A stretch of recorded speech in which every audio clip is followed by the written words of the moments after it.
1960-കളിൽ ബംഗ്ലാദേശ് തൊഴിലാളികൾ ഗൾഫ് രാജ്യങ്ങളിൽ സമരം നടത്തിയതായിട്ടും 70-കൾ സമയത്ത് ഇന്ത്യക്കാരായിട്ടുള്ള ആളുകൾ സമരം നടത്തിയതായിട്ടും ഒക്കെ നമുക്ക് കാണാൻ പറ്റും. അത് ഒരുപക്ഷെ ഈ പാർശ്വവൽകൃത ജനതകളുടെ അവകാശ സ്ഥാപനത്തിന് വേണ്ടിയുള്ള സംഘടനകളെ പറ്റിയുള്ള സാമൂഹ്യ ചരിത്രം ഒരു സൊസൈറ്റിയിൽ അപ്രത്യക്ഷമാണ്. 2 ദിവസം തൊഴിൽ ചെയ്തില്ല. എത്ര തൊഴിലാളികൾ പണിമുടക്കി? അത് ഏതാണ്ട് എനിക്ക് തോന്നുന്നത് ഞങ്ങൾ അവിടുത്തെ ഒരു സ്ഥിരം നമ്മുടെ ഒരു ചായക്കട നടത്തുന്ന ഒരു ചേട്ടൻ, നമ്മൾ അവിടെ പോയിരുന്നിട്ടാണ് നിരന്തരമായിട്ട് ഈ 3 വർഷവും അവരെ നമ്മൾ കാണുന്നുണ്ട്. അപ്പം അതിനകത്ത് അവിടെയുള്ള ഒരു ആ കവലയിൽ ഒത്തുചേരുന്ന ആളുകൾ നമുക്കിപ്പോൾ പറഞ്ഞു കഴിഞ്ഞാൽ എനിക്ക് തോന്നുന്നത് ഒരു ആ ഒരു പ്രത്യേക പ്രദേശത്ത് ഒരു 40ഓളം പേര് വിസിബിൾ ആയിട്ടുണ്ട്.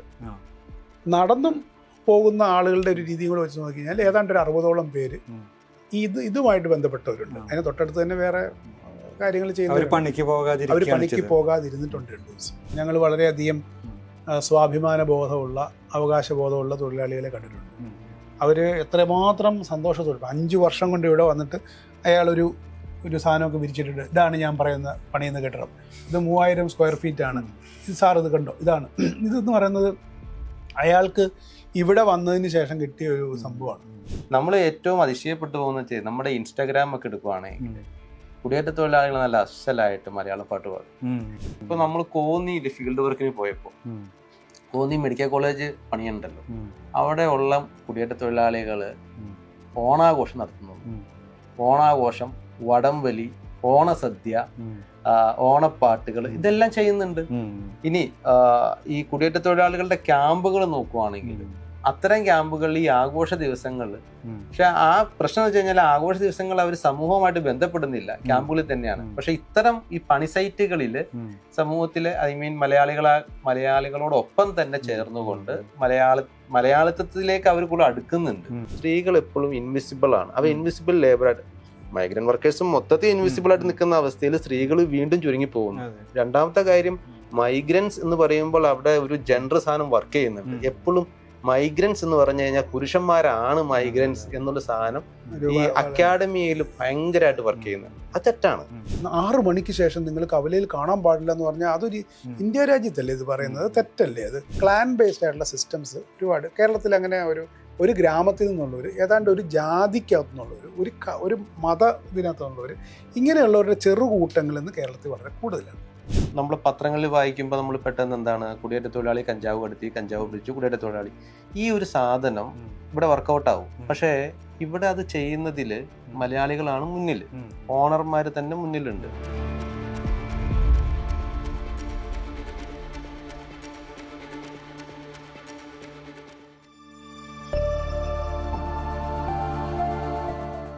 തൊഴിലവകാശ നിഷേധങ്ങൾക്കെതിരെ പലതരം പ്രതിഷേധങ്ങൾ ഇവരുടെ ഭാഗത്തുനിന്ന് ഉണ്ടാവുന്നുണ്ടല്ലോ, സംഘടിതം എന്ന രൂപത്തിലല്ലാതെ തന്നെ. അത്തരം സമരങ്ങൾ ഉണ്ടായ കോണ്ടെക്സ്റ്റ് എന്ന് പറയാമോ? നമുക്ക് ഇതിനെ താഴേക്ക് ഇങ്ങനെ എടുക്കാം. കാരണം എന്താണെന്ന് വെച്ച് കഴിഞ്ഞാൽ വളരെ വ്യത്യസ്തമായ ചില കാര്യങ്ങളൂടെ പറയാം. 1960-കളിൽ ബംഗ്ലാദേശ് തൊഴിലാളികൾ ഗൾഫ് രാജ്യങ്ങളിൽ സമരം നടത്തിയതായിട്ടും 70-കൾ സമയത്ത് ഇന്ത്യക്കാരായിട്ടുള്ള ആളുകൾ സമരം നടത്തിയതായിട്ടും ഒക്കെ നമുക്ക് കാണാൻ പറ്റും. അത് ഒരുപക്ഷെ ഈ പാർശ്വവൽകൃത ജനതകളുടെ അവകാശ സ്ഥാപനത്തിന് വേണ്ടിയുള്ള സംഘടനകളെ പറ്റിയുള്ള സാമൂഹ്യ ചരിത്രം ഒരു സൊസൈറ്റിയിൽ അപ്രത്യക്ഷമാണ്. അതുകൊണ്ടാണ് പൊയ്യലഭജനൊക്കെ പറയുന്ന പോലെ കൺമാനിൽ അക്ഷരം പോലും എൻ്റെ വംശത്തെ പറ്റി എന്നുള്ളൊരു ആ എഴുത്തിൻ്റെ ഒരു ആഗോള തരത്തിലുള്ളൊരു സംഭവത്തിനെ പറ്റിയാണ്. ഇത് തന്നെ ആദിവാസികളുടെ ഭൂസമരവുമായിട്ട് ബന്ധപ്പെട്ടുള്ള കാര്യത്തിൽ ഇതുപോലെ സമരങ്ങളിൽ വരുന്ന പോലെ തന്നെ നമുക്ക് ഈ ആദ്യം പറഞ്ഞ ഈ പറയുന്ന തൊഴിലാളികളുടെ സമരവുമായിട്ട് ബന്ധപ്പെട്ടുള്ള അതൊരു സ്വാഭിമാന സമരമായിട്ട് വേണമെങ്കിൽ പറയാം. ആ സ്വാഭിമാന സമരത്തിൻ്റെ അകത്ത് വാസ്തവത്തിൽ ഒരു ഇതില്ലായിരുന്നു, ഒരു സാമ്പത്തിക സംഭവം, അങ്ങനെ ഒരു സംഭവം ഇല്ലായിരുന്നു. പക്ഷേ പ്രദേശത്തുള്ള ആളുകൾ ഇവരും കൂടെ ഒരുമിച്ച് കൂടി നടത്തിയ ഒരു സമരം. അത് നടന്നിരിക്കുന്നത് ഈ പറയുന്ന ഒരു പ്രത്യേക സ്ഥലം. അതെന്ന് പറയുന്നത് ഉഴവൂർ എന്ന് പറയുന്ന സ്ഥലത്താണ്. കോട്ടയത്ത് ജില്ലയിലെ ഉഴവൂർ ദീർഘമായൊരു സമരമാണ്. അതിൽ വാസ്തവത്തിൽ അവരുടെ ഒരു കാര്യം സ്ഥാപിക്കപ്പെട്ടു എന്ന് തന്നെയാണ്.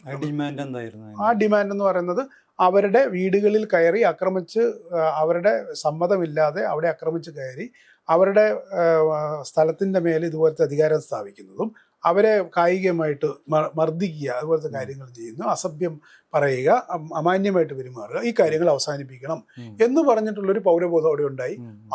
അതിനെതിരെയുള്ള അതിഭയങ്കരമായിട്ടുള്ള വേറൊരു ഒരു ഗ്രൂപ്പ് ഓഫ് നാട്ടുകാർ എന്ന് പറയുന്ന രീതിയിലുള്ള വേറൊരു സംഭവം ഉണ്ടായി. സമരം എന്ന് പറഞ്ഞാൽ ഇവര് എങ്ങനെയാണ് സമരം ചെയ്യുന്നത്? ആരുടെ മുന്നിലാണ്? ഏതൊരു അതോറിറ്റിയുടെ മുന്നിൽ പോയിട്ട്? ഇതൊരു വളരെ ലോക്കലി ഓർഗനൈസ്ഡ് ആയിട്ടുള്ള ഈ മിസ്ഡീഡ്സിന് വേണ്ടി മാത്രം ഓർഗനൈസ്ഡ് ആയിട്ടുള്ള സ്ഥിരം സംഘമാണ്. അപ്പൊ അവരുടെ പ്രവർത്തനങ്ങളെ തടസ്സപ്പെടുത്തി കായികമായിട്ട് തന്നെ തടസ്സപ്പെടുത്തിക്കൊണ്ടാണ് അതാണ് ആ സമരത്തിന്റെ ഏറ്റവും പ്രധാനപ്പെട്ട അതെന്ന് പറയുന്നത് നമുക്ക് തൊഴിൽ എന്നുള്ളൊരു സംഭവമായിട്ട് നമുക്ക് കാണാൻ പറ്റത്തില്ല. പക്ഷെ ഈ ഞാൻ പറഞ്ഞ അതിരമ്പുഴയിലെ ഒരു തൊഴിൽ സമരം ശമ്പളമായിട്ട് ബന്ധപ്പെട്ട് അത് അവര് പറഞ്ഞാണ് അവർ 2 ദിവസം തൊഴിൽ ചെയ്തില്ല. എത്ര തൊഴിലാളികൾ പണിമുടക്കി? അത് ഏതാണ്ട് എനിക്ക് തോന്നുന്നത് ഞങ്ങൾ അവിടുത്തെ ഒരു സ്ഥിരം നമ്മുടെ ഒരു ചായക്കട നടത്തുന്ന ഒരു ചേട്ടൻ, നമ്മൾ അവിടെ പോയിരുന്നിട്ടാണ് നിരന്തരമായിട്ട് ഈ 3 വർഷവും അവരെ നമ്മൾ കാണുന്നുണ്ട്. അപ്പം അതിനകത്ത് അവിടെയുള്ള ഒരു ആ കവലയിൽ ഒത്തുചേരുന്ന ആളുകൾ നമുക്കിപ്പോൾ പറഞ്ഞു കഴിഞ്ഞാൽ എനിക്ക് തോന്നുന്നത് ഒരു ആ ഒരു പ്രത്യേക പ്രദേശത്ത് ഒരു 40ഓളം പേര് വിസിബിൾ ആയിട്ടുണ്ട്. നടന്നും പോകുന്ന ആളുകളുടെ ഒരു രീതി കൂടെ വെച്ച് നോക്കി കഴിഞ്ഞാൽ ഏതാണ്ട് ഒരു 60ഓളം പേര് ഇതുമായിട്ട് ബന്ധപ്പെട്ടവരുണ്ട്. അതിന് തൊട്ടടുത്ത് തന്നെ വേറെ കാര്യങ്ങൾ ചെയ്യുന്ന അവർ പണിക്ക് പോകാതിരുന്നിട്ടുണ്ട് 2 ദിവസം. അത് ഡോക്യുമെന്റ് ചെയ്യുന്നത് ഞങ്ങളാണ്. പക്ഷെ ഇത് റിസൾട്ട് എന്തെങ്കിലും ഉണ്ടായിരുന്നോ? അല്ല, അത് മാറി എന്ന് പറഞ്ഞാൽ അത് ഏത് രീതിയിൽ പരിഹരിക്കപ്പെട്ടു എന്നുള്ളത് ഒരു പുറം വസ്തുതയായിട്ട് മാറത്തില്ല.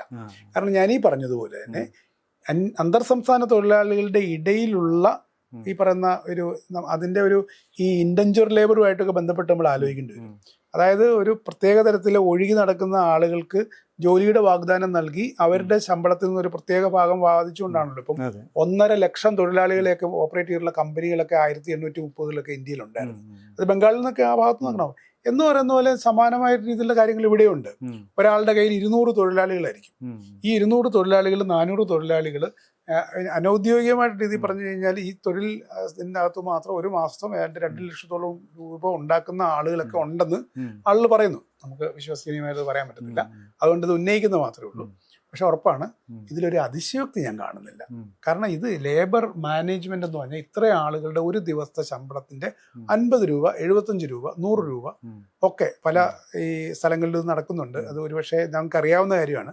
പക്ഷെ അതൊക്കെ കൃത്യമായിട്ട് വെരിഫൈ ചെയ്ത് പറയാൻ പറ്റത്തില്ല. കൺസ്ട്രക്ഷൻ ഫീൽഡ് പ്രത്യേകിച്ചു ഈ ഒരാളിനെ കൊണ്ടെത്തിക്കുന്നതിന് വേണ്ടിയുള്ള പൈസ എന്ന് പറഞ്ഞു ഞങ്ങൾ പറയുന്നത് ഈ 540 എന്ന് പറയുന്ന ഒരാളിന്റെ ആക്ച്വൽ പൈസ എത്രയാണെന്നുള്ളത് നമുക്കറിയത്തില്ല. ഒരു പ്രത്യേക കാൽക്കുലേഷൻ നടത്തുകയില്ല. കേരളത്തിലെ ഏറ്റവും വലിയൊരു പാരലൽ എക്കോണമി ഓപ്പറേറ്റ് ചെയ്യുന്നത് ഇങ്ങനെയുള്ള ഉസേറിയസ് ആയിട്ടുള്ളൊരു ക്യാപിറ്റൽ വഴിയാണ്. കാരണം ഒരു ദിവസം നമ്മൾക്ക് ഒരു 20 ലക്ഷം തൊഴിലാളികളിലെ 12 ലക്ഷം ആളുകൾ കൺസ്ട്രക്ഷൻ മേഖലയിൽ ഉണ്ടെങ്കിൽ അവരിൽ നിന്ന് ഒരു ദിവസം ചോർന്നു പോകുന്ന പൈസ 50 രൂപയാണെന്നുണ്ടെങ്കിൽ ഈ 12 ലക്ഷം ഇന്ത്യൻ്റെ 50 രൂപയെങ്കിലും ഒരു സബ്ടെറേനിയൻ എക്കോണമി ആയിട്ട് ഓപ്പറേറ്റ് ചെയ്യുന്നുണ്ട്. അതിൻ്റെ ഒരു ആനുവൽ ആയിട്ടുള്ള കണക്ക് നോക്കി ഒരു 600-700 കോടി രൂപയുടെ വിനിമയം അവിടെ മാത്രം നടക്കുന്നുണ്ട്. അപ്പം ആ ഒരു എക്സ്പ്ലോയിറ്റേറ്റീവ് ആയിട്ടുള്ള ഒരു ജനറേഷനെ പറ്റി അതിനകത്തൊരു പ്രത്യേകം ഇടനില വർഗം അതുവഴി കൃത്യമായിട്ടും അതുകൊണ്ട് അവർക്ക് അതുകൊണ്ടുള്ള പ്രയോജനം ഉണ്ടാകുന്നുണ്ട്. അതിന് തന്നെ തട്ടുകളുണ്ട്, അതിന് തന്നെ ഒരു 4-5 തട്ടുകളുണ്ട്. അത് വിഭജിതമാണ്. അപ്പം ഇങ്ങനെ വരുമ്പോഴത്തേക്ക് ഇത് വേറൊരു സോഷ്യൽ മെക്കാനിസമാണ്. അപ്പം നേരത്തെ ചോദ്യത്തിൽ കേരളത്തിൽ എന്തുകൊണ്ടാണ് ഇങ്ങനെയെന്ന് വെച്ചാൽ ഇത്തരത്തിലുള്ള തൊഴിൽ സംസ്കാരങ്ങൾ നിലനിൽക്കുന്നത് വലിയ പ്രശ്നമാണ്. അത് നമ്മുടെ നാട്ടിലെ ആളുകൾ പല യൂറോപ്യൻ മറ്റു രാജ്യങ്ങളിലേക്ക് പോകുമ്പോഴും സംഭവിക്കുന്ന ഇതുപോലെയുള്ള ഇൻവിസിബിൾ ആയിട്ടുള്ള ചില നെറ്റ്വർക്കുകൾ വഴിയുള്ള അവരുടെ പോക്കുകളും അവരുടെ അധ്വാനത്തിനെ തട്ടിയെടുക്കുന്നു, അവരുടെ പൈസ മാറ്റുന്ന സാധനങ്ങൾ. ഇത് ലോകത്ത് മൊത്തത്തിലുള്ള ഒരു കാര്യത്തിന്റെ വേറൊരു രൂപം നമുക്കിവിടെ ഉണ്ട്. ഈ മിനിമം കൂലിക്കും തൊഴിൽ സമയം അതുപോലെ ഓവർ ടൈം അതിനൊക്കെ വേണ്ടിയിട്ട് ഭാവിയിൽ സംഘടിതമായിട്ടുള്ള സമരങ്ങൾ ഇവരുടെ ഭാഗത്തുനിന്ന് ഉയർന്നു വരുന്ന പ്രതീക്ഷിക്കാമോ? ഉറപ്പായിട്ടും പ്രതീക്ഷിക്കാവുന്ന. ഞങ്ങൾ വളരെയധികം സ്വാഭിമാന ബോധമുള്ള അവകാശബോധമുള്ള തൊഴിലാളികളെ കണ്ടിട്ടുണ്ട്. അവർ എത്രമാത്രം സന്തോഷത്തോടെ 5 വർഷം കൊണ്ട് ഇവിടെ വന്നിട്ട് അയാളൊരു സാധനമൊക്കെ വിരിച്ചിട്ടുണ്ട്. ഇതാണ് ഞാൻ പറയുന്ന പണിയുന്ന കെട്ടിടം, ഇത് 3000 സ്ക്വയർ ഫീറ്റ് ആണ്, ഇത് സാർ ഇത് കണ്ടോ, ഇതെന്ന് പറയുന്നത് അയാൾക്ക് ഇവിടെ വന്നതിന് ശേഷം കിട്ടിയ ഒരു സംഭവമാണ്. അയാൾ സ്വന്തമായിട്ട് തിരുവല്ലയിൽ അതായത് 40 കിലോമീറ്റർ അപ്പുറത്തുള്ള സ്ഥലത്ത് പോയി കെട്ടിടം പണിയാണ്. അപ്പം അയാൾക്ക് അതിൻ്റെ അഭിമാനവും ഇത്തരത്തിലുള്ള ഒരു തൊഴിൽ വർഗം ഉറപ്പായിട്ട് കേരളത്തിൽ ഉണ്ടാകാനുള്ള സാധ്യത. സ്കില്ലെന്ന് പറയുന്നതൊക്കെ ഈ ആളുകൾക്ക് ഒരു മൊബിലിറ്റി സ്കിൽ ലാഡേഴ്സ് ഇങ്ങനെ ഉയർന്നു പോകുന്ന ഒരു സംഭവം എന്ന് പറഞ്ഞാൽ കേരളത്തിൽ അതിനുള്ള ആഭ്യന്തര അന്തരീക്ഷം ഉണ്ട്. പലതരത്തിലുള്ള വ്യവസായങ്ങളുണ്ട്, പല മേഖലകളെ പരിചയപ്പെടാൻ പറ്റുന്നുണ്ട്. അല്ലെങ്കിൽ അതുകൊണ്ട് തന്നെ വ്യക്തിപരമായിട്ടുള്ള ഒരുപാട് കാര്യങ്ങൾ മെച്ചപ്പെടുത്താൻ പറ്റും. കേരളം വലിയൊരു ഓപ്പർച്യൂണിറ്റിയും കൂടിയാണ്. 2012 സമരം സാറ് പറഞ്ഞില്ലായിരുന്നു. അതിനകത്തൊരു ആഡ് ചെയ്യാനുള്ളത് 2012 സമരത്തിന് ശേഷം പിന്നെ പ്രധാനമായിട്ട് സമരം നടന്നത് കൊച്ചി മെട്രോയിലായിരുന്നു. അവിടെ ഈ അഡീഷണലായിട്ട് ട്രേഡ് യൂണിയൻകാര് 50 രൂപ വെച്ച് ഒരു തൊഴിലാളിയുടെ കയ്യിൽ നിന്ന് വാങ്ങുന്നുണ്ട്. അതിനെതിരെ തൊഴിലാളികൾ പണിമുടക്കാക്കി. പിന്നെ അവര് ആ പൈസ വാങ്ങൽ നിർത്തിയതിന് ശേഷമാണ് പണിത്. ഇത് രണ്ടും നടന്നിരിക്കുന്നത് ഈ മൈഗ്രന്റ് വർക്കേഴ്സ് യൂണിയന്റെ നേതൃത്വത്തിലാണ്. എനിക്ക് തോന്നുന്നു ഉഴവൂരിലെ ആ ഒരു സമരം ഉദ്ഘാടനം ചെയ്തത് എനിക്ക് തോന്നുന്നു കാനൻ രാജേന്ദ്രനോ ആണെന്നാണ് എൻ്റെ ഒരു വിശ്വാസം. ഈ മൈഗ്രന്റ് ലേബേഴ്സിന്റെ കൾച്ചറൽ ലൈഫ് കൾച്ചറൽ പങ്കാളിത്തം, ഇപ്പൊ ആഘോഷങ്ങൾ, ഉത്സവങ്ങൾ, അങ്ങനെയുള്ള ഇതിലൊക്കെ എങ്ങനെയാണ് അവരുടെ പങ്കാളിത്തം? നമ്മൾ ഏറ്റവും അതിശയപ്പെട്ടു പോകുന്ന നമ്മുടെ ഇൻസ്റ്റാഗ്രാം ഒക്കെ എടുക്കുവാണെങ്കിൽ കുടിയേറ്റ തൊഴിലാളികൾ നല്ല അസലായിട്ട് മലയാള പാട്ട് പാടും. അപ്പം ഞാൻ കഴിഞ്ഞ ദിവസം ഇങ്ങനെ വിജയസാറിനോട് പറഞ്ഞു, സാർ ഇങ്ങനെ കുടിയേറ്റ തൊഴിലാളികൾ മലയാളം പാട്ട് നന്നായിട്ട് പാടുന്നുണ്ടല്ലോ എന്ന് പറഞ്ഞു. അപ്പൊ സാറ് പറഞ്ഞു, അതിന് ഇവിടെ ഏത് മലയാളിയാണ് മലയാളപ്പാട്ട് പാടുന്നത്? ഇപ്പൊ ശ്രേയാ ഘോഷാൽ നന്നായിട്ട് മലയാളപ്പാട്ട് പാടുന്നുണ്ടല്ലോ. നമ്മൾ എന്തിനാണ് ഇത്ര വലുതായി കാണുന്നത്? അവര് നമ്മുടെ ആഘോഷങ്ങളിൽ പങ്കെടുക്കുന്നു, അല്ലെങ്കിൽ ആഘോഷങ്ങളിലേക്ക് നമ്മൾ അവരെ ചേർക്കുക എന്നുള്ളതാണ് നമ്മൾ ചെയ്യേണ്ടത്. ശരിക്കും പറഞ്ഞു കഴിഞ്ഞാല് കുടിയേറ്റ തൊഴിലാളികളുടെ ഒരു ട്രൂപ്പ് തന്നെ ഈ കോട്ടയം ഭാഗത്തുണ്ട്. ഞങ്ങളുടെ കോൺഫറൻസിന്റെ ഭാഗമായിട്ട് ഗാനമേള ട്രൂപ്പ് നമ്മുടെ ഒരു നാഷണൽ കോൺഫറൻസിന്റെ ഭാഗമായിട്ട് അവരുടെ പരിപാടി നമ്മൾ വിളിച്ചായിരുന്നു. അപ്പൊ എല്ലാവരും ട്രൂപ്പിൽ ഇല്ലാതായി. എല്ലാവരും ആകെ 2 പരിപാടികൾ കിട്ടാറുണ്ട്, അവർ പാടുന്നുണ്ട്. അയാള് ഈ പറയുന്ന TV ചാനലിലൂടെ അല്പം പ്രശസ്തനായി. അങ്ങനെ ഞങ്ങൾ അത് ഇൻസ്റ്റാഗ്രാമിലൂടെ കണ്ട് അങ്ങനെ ഞങ്ങൾ കോട്ടയത്ത് ബന്ധപ്പെട്ടു. അപ്പം അതൊരു കോട്ടയത്ത് ഒരു കോൺട്രാക്ടറിന്റെ കീഴിലാണ് മനസ്സിലായി. അയാളെ ബന്ധപ്പെട്ടപ്പോഴാണ് മനസ്സിലായത്. പിന്നെ അവർക്ക് നമ്മുടെ ആഘോഷങ്ങളോട് ഭയങ്കര താല്പര്യമാണ്. ഇപ്പൊ നമ്മൾ കോന്നിയില് ഫീൽഡ് വർക്കിന് പോയപ്പോ കോന്നി മെഡിക്കൽ കോളേജ് പണിയുണ്ടല്ലോ, അവിടെ ഉള്ള കുടിയേറ്റ തൊഴിലാളികള് ഓണാഘോഷം നടത്തുന്നു. ഓണാഘോഷം, വടംവലി, ഓണസദ്യ, ഓണപ്പാട്ടുകൾ, ഇതെല്ലാം ചെയ്യുന്നുണ്ട്. ഇനി ഈ കുടിയേറ്റ തൊഴിലാളികളുടെ ക്യാമ്പുകൾ നോക്കുവാണെങ്കിൽ അത്തരം ക്യാമ്പുകളിൽ ഈ ആഘോഷ ദിവസങ്ങൾ, പക്ഷെ ആ പ്രശ്നം എന്ന് വെച്ച് കഴിഞ്ഞാൽ ആഘോഷ ദിവസങ്ങൾ അവർ സമൂഹമായിട്ട് ബന്ധപ്പെടുന്നില്ല, ക്യാമ്പുകളിൽ തന്നെയാണ്. പക്ഷെ ഇത്തരം ഈ പണി സൈറ്റുകളിൽ സമൂഹത്തിലെ മലയാളികളോടൊപ്പം തന്നെ ചേർന്നുകൊണ്ട് മലയാളിത്വത്തിലേക്ക് അവർ കൂടെ അടുക്കുന്നുണ്ട്. എനിക്ക് തോന്നുന്നു, ഞാന് വെസ്റ്റ് ബംഗാളിൽ പോയപ്പോ എനിക്ക് ഭയങ്കര ബുദ്ധിമുട്ടായിരുന്നു വെസ്റ്റ് ബംഗാളുമായിട്ട് അടുക്കാനായിട്ടും. കാരണം ആ ഒരു കൾച്ചറും ആ ഒരു ഭാഷയും ആ ഒരു രീതിയും ഫുഡും എല്ലാം എനിക്ക് ബുദ്ധിമുട്ടായിരുന്നു, എൻ്റെ ഒരു പേഴ്സണൽ എക്സ്പീരിയൻസ്. പക്ഷെ ഈ കേരളത്തിലെത്തുന്ന കുടിയേറ്റ തൊഴിലാളികൾക്ക് ഫുഡില് കുറച്ച് പ്രശ്നങ്ങൾ പറയുന്നുണ്ടെങ്കിലും അവര് നമ്മളോട് അടുത്ത് നിൽക്കാനായിട്ട്, കാരണം എന്തോ നമ്മളോട് അടുത്ത് നിൽക്കുകയും അവരുടെ സംസ്കാരവും അവരുടെ ആ ഒരു രീതിയും അവരൊരു മൊത്തത്തിൽ മാറ്റം വരുന്നതായിട്ട് അവർക്ക് തന്നെ ഫീൽ ചെയ്യുന്നുണ്ട്. ചിലപ്പോൾ അവര് കുടുംബങ്ങളെ ധാരാളമായിട്ട് ഇപ്പൊ കൊണ്ടുവരുന്നുണ്ട്. അതിന്റെ ഭാഗമായിട്ടായിരിക്കാം. അതായത് ഇപ്പം ഈ ഉദാഹരണത്തിന് പായൽകുമാരിയുടെ ഒരു ഉദാഹരണം. പായൽകുമാരി എന്ന് വെച്ച് കഴിഞ്ഞാൽ 2015-ലോ 2016-ലോ BA ഹിസ്റ്ററി ആൻഡ് ആർക്കിയോളജിയിൽ 1ാം റാങ്ക് മഹാത്മാഗാന്ധി യൂണിവേഴ്സിറ്റിയിൽ മേടിച്ചാണ്. അപ്പൊ ഈ പായൽകുമാരിയുടെ ലൈഫുമായി ബന്ധപ്പെട്ട് ഞങ്ങൾ പായൽകുമാരിനെ പോയി കണ്ട് ഇന്റർവ്യൂ നടത്തി. അപ്പൊ ബീഹാറിൽ നിന്നാണ് പായൽകുമാരി വരുന്നത്. അച്ഛൻ പണിക്ക് വേണ്ടി വന്നതിന് ശേഷം ഇവിടുത്തെ സാമൂഹിക അന്തരീക്ഷം, സാംസ്കാരിക അന്തരീക്ഷം, വിദ്യാഭ്യാസ അന്തരീക്ഷം, ഇത് മൂന്നും മനസ്സിലാക്കി കഴിഞ്ഞപ്പോ ഫാമിലിയെ ഇങ്ങോട്ട് കൊണ്ടുവരികയും ഇന്ന് 3 മക്കളും, പായൽകുമാരി ഇന്ന് ഇപ്പം PGയും കഴിഞ്ഞു, 2ാമത്തെ ആള് അനിയത്തി ഡിഗ്രി കഴിഞ്ഞു, 3ാമത്തെ ആള് CMIDയിൽ വർക്ക് ചെയ്യുന്നു. ഇങ്ങനെ ഇവരെല്ലാവരും വിദ്യാഭ്യാസം നേടി. അപ്പം പായൽകുമാരി ഞാൻ പായൽകുമാരി ചോദിച്ചു, അതായത് നിങ്ങൾ ബീഹാറിലായിരുന്നു എങ്കിൽ നിങ്ങളുടെ ഈ വിദ്യാഭ്യാസം നടക്കുമെന്ന് ചോദിച്ചു. നടക്കത്തില്ല. കാരണം ഈ ശൈശവവിവാഹങ്ങള് വളരെ രഹസ്യമായിട്ടും പരസ്യമായിട്ടും നടക്കുന്ന സ്ഥലമാണ് അവരുടെ അഭിപ്രായത്തിൽ ബീഹാർ. അതുകൊണ്ട് തന്നെ കേരളത്തിന്റെ സംസ്കാരം, പ്രത്യേകിച്ച് വിദ്യാഭ്യാസം, കേരളത്തിന്റെ വിദ്യാഭ്യാസ സമ്പ്രദായത്തോട് വളരെ ചേർന്ന് നിൽക്കുന്ന സമീപനമാണ് കുടുംബങ്ങളായിട്ട് താമസിക്കുന്ന കുടിയേറ്റ തൊഴിലാളികൾക്ക് ഉണ്ടാവുന്നത്. ഇപ്പൊ സ്ത്രീകളുടെ എണ്ണം വളരെ കുറവാണെന്ന് പറയാം. ഈ കുടിയേറ്റ തൊഴിലാളികളെ വിസിബിലിറ്റിയുടെ പ്രശ്നമുണ്ട്, ശരിക്കും കുറവും കാണും. ഈ അവരുടെ ലൈഫ് എങ്ങനെയാണ്? അവര് പ്രത്യേകമായിട്ട് സവിശേഷമായിട്ട് എന്തെങ്കിലും പ്രശ്നങ്ങൾ നേരിടുന്നുണ്ടോ? ഇതിലുള്ള ഒരു കാര്യം വെച്ചാൽ ഈ നമുക്ക് ഏത് ഏരിയയിലാണ് ശരിക്കും അവരുള്ളത്? നമുക്ക് ഇപ്പൊ ഒരു പെട്രിയാർക്കലായിട്ടുള്ള പല പിതൃസത്തപരമായ പ്രശ്നങ്ങളുള്ള സമൂഹങ്ങളിൽ നിന്ന് വരുന്നവർ എന്നുള്ള രീതിയിൽ ഒരുപക്ഷെ നമുക്കതിനെ ഒന്ന് ജനറലൈസ് ചെയ്യേണ്ടി വരും. അപ്പൊ അതിനകത്ത് കാണുന്ന ഒരു കാര്യം വെച്ചാൽ ഈ ആളുകൾ പുറത്തേക്ക് വരുന്നില്ല, ഇൻവിസിബിലിറ്റിയാണ്. ഇങ്ങനെയാണ് മുറികൾക്കുള്ളിലേക്ക് ഈ പണിക്ക് നേരിട്ട് പോകാത്ത സ്ത്രീകള് ഒതുങ്ങിപ്പോകുന്ന അവസ്ഥ. ഞങ്ങളുടെ ഗവേഷണം ഉൾപ്പെടെയുള്ള കാര്യങ്ങളിൽ അവരുടെ ആരോഗ്യ പ്രശ്നങ്ങളെ പറ്റിയുള്ള അറിവുകൾ എന്ന് പറഞ്ഞാൽ അത്ര സൂക്ഷ്മമായ രീതിയിൽ ഇടപെട്ട് ഇതുപോലെ നമ്മൾ നേരത്തെ പറഞ്ഞ സ്ത്രീകളായിട്ടുള്ള ആളുകൾ വഴി മാത്രമേ കണക്ട് ചെയ്യാൻ പറ്റുള്ളൂ. 17% ആളുകളെയാണ് നമ്മൾ ഇതിനകത്ത് ഈ ഗവേഷണത്തിൽ ഉൾപ്പെടുത്തിയത്. അതിൻ്റെ ഒരു പ്രത്യേക കാര്യം എന്താണെന്ന് വെച്ച് കഴിഞ്ഞാൽ ചില മേഖലകളിൽ സ്ത്രീകളുടെ ആരോഗ്യവുമായിട്ട് ബന്ധപ്പെട്ടുള്ള കാര്യങ്ങൾ വളരെ പ്രശ്നകരമായിട്ടുള്ളൊരു സംഭവം. മാത്രമല്ല ഇങ്ങനെയുള്ള ഒരു സ്വാഭാവികമായിട്ടും പബ്ലിക് വിസിബിലിറ്റി കുറവുള്ള ആളുകളായിട്ടുള്ള സ്ത്രീകൾക്കുണ്ടാകുന്ന ആരോഗ്യ പ്രശ്നങ്ങൾ നമ്മൾ പ്രത്യേകം പബ്ലിക് വിസിബിലിറ്റി എന്താ കുറവാകുന്നത്? അത് എനിക്ക് തോന്നുന്നത് ഒരു ഇപ്പം ഒന്നെന്ന് പറഞ്ഞാൽ അവരുടെ തൊഴിൽ സമയവുമായിട്ട് ബന്ധപ്പെട്ടുകൊണ്ട് ഇൻഡസ്ട്രിക്ക് അകത്ത് തന്നെ നിൽക്കുന്നതും വേറൊരാളോട് ബന്ധപ്പെടാൻ വയ്യാത്ത രീതി, അത് തൊഴിൽ ചെയ്യുന്നു. രണ്ടാമത്തെ ഒരു കാര്യം എന്താണെന്ന് കൾച്ചറലി അതെ ഉറപ്പായിട്ടും ഞാൻ നേരത്തെ പറഞ്ഞിട്ട് ഈ നമ്മൾ നേരത്തെ ഈ മെട്രോപൊളിറ്റൻ എക്സ്പീരിയൻസ് പറയുമ്പോഴത്തേക്ക് ഹിന്ദി അല്ലാതെ ഒരു ഭാഷ അവർക്ക് അറിയത്തില്ല. അപ്പം അങ്ങനെ സംസാരിക്കാൻ പറ്റത്തില്ലാത്ത, മറ്റൊരാൾക്ക് വിസിബിൾ അല്ലാത്ത രീതിയിൽ ജീവിക്കേണ്ടി വരുന്ന ഒരു പ്രത്യേക ഒരു സാഹചര്യം. അത് ഒരുപക്ഷെ കേരളത്തിലോ മറ്റു പല സ്ഥലങ്ങളിലോ മറ്റു കാര്യങ്ങൾ കൊണ്ട് സ്ത്രീകൾക്ക് ഉണ്ടായിരുന്നിരിക്കാം നേരത്തെ കുറച്ചുകൂടി വ്യാപകമായിട്ട്. അതിൻ്റെ ഒരു പിന്തുടർച്ചയെന്ന് കൂട്ടിയാൽ മതി. അങ്ങനെയാണെന്നുണ്ടെങ്കിൽ നമുക്കിപ്പം ഒരു അസുഖം വരുന്നു, ആ അസുഖം എന്ന് പറയുന്നത് എത്രമാത്രം അസുഖമായിട്ട് അയാൾ പെർസീവ് ചെയ്യുന്നു, അത് മറ്റൊരാളോട് പറയുന്നുണ്ടോ, ഒരു ICDS വർക്കറിനോടോ ആശാ വർക്കറിനോടോ ഇത് കമ്മ്യൂണിക്കേറ്റ് ചെയ്യേണ്ട ഒരു അവസരം, അയാൾക്ക് ഭാഷയുണ്ടോ എന്ന് പോലും അല്ല, അയാൾക്കുള്ള അവസരം ഉണ്ടോ എന്നുള്ളത്. ഈ അവസരം ഉണ്ടാക്കി കൊടുക്കേണ്ടത് ആ സംവിധാനം നമ്മൾ ഉണ്ടാക്കി കൊടുക്കണം. അപ്പോൾ ഈ ആശാ വർക്കേഴ്സിനകത്ത് നമ്മൾ ഇങ്ങനെ പറഞ്ഞാൽ മാത്രമേ അവർക്ക് അങ്ങനെ ഓപ്പറേറ്റ് ചെയ്യാൻ പറ്റത്തുള്ളൂ. ICDSലോ അല്ലെങ്കിൽ ഒരു PH സെൻ്ററിലോ ഒക്കെ വരുന്ന സ്ത്രീകളായിട്ടോ അല്ലെങ്കിൽ ഇപ്പം കുറെ കൂടെ ഒരു സംവേദനശീലം കൂട്ടുന്ന രീതിയിൽ നമ്മൾ ഈ ഒരു സാമൂഹ്യ വസ്തുത ഇൻട്രൊഡ്യൂസ് ചെയ്തുകൊണ്ട് മാത്രമേ നമ്മൾ അങ്ങനെ സംസാരിച്ചു കഴിഞ്ഞാൽ ആളുകൾ മാറും. നമ്മൾ ആളുകൾ കുറ്റം പറയുന്നതിൻ്റെ അതിലേക്ക് യാതൊരു കാര്യമില്ല. ഇന്ന കാര്യം കൊണ്ടാണ് അവർക്ക് ആ വിസിബിലിറ്റി. ഇപ്പം നമ്മൾ ആ ആലപ്പുഴ ജില്ലയിലെ കാര്യം പറഞ്ഞു.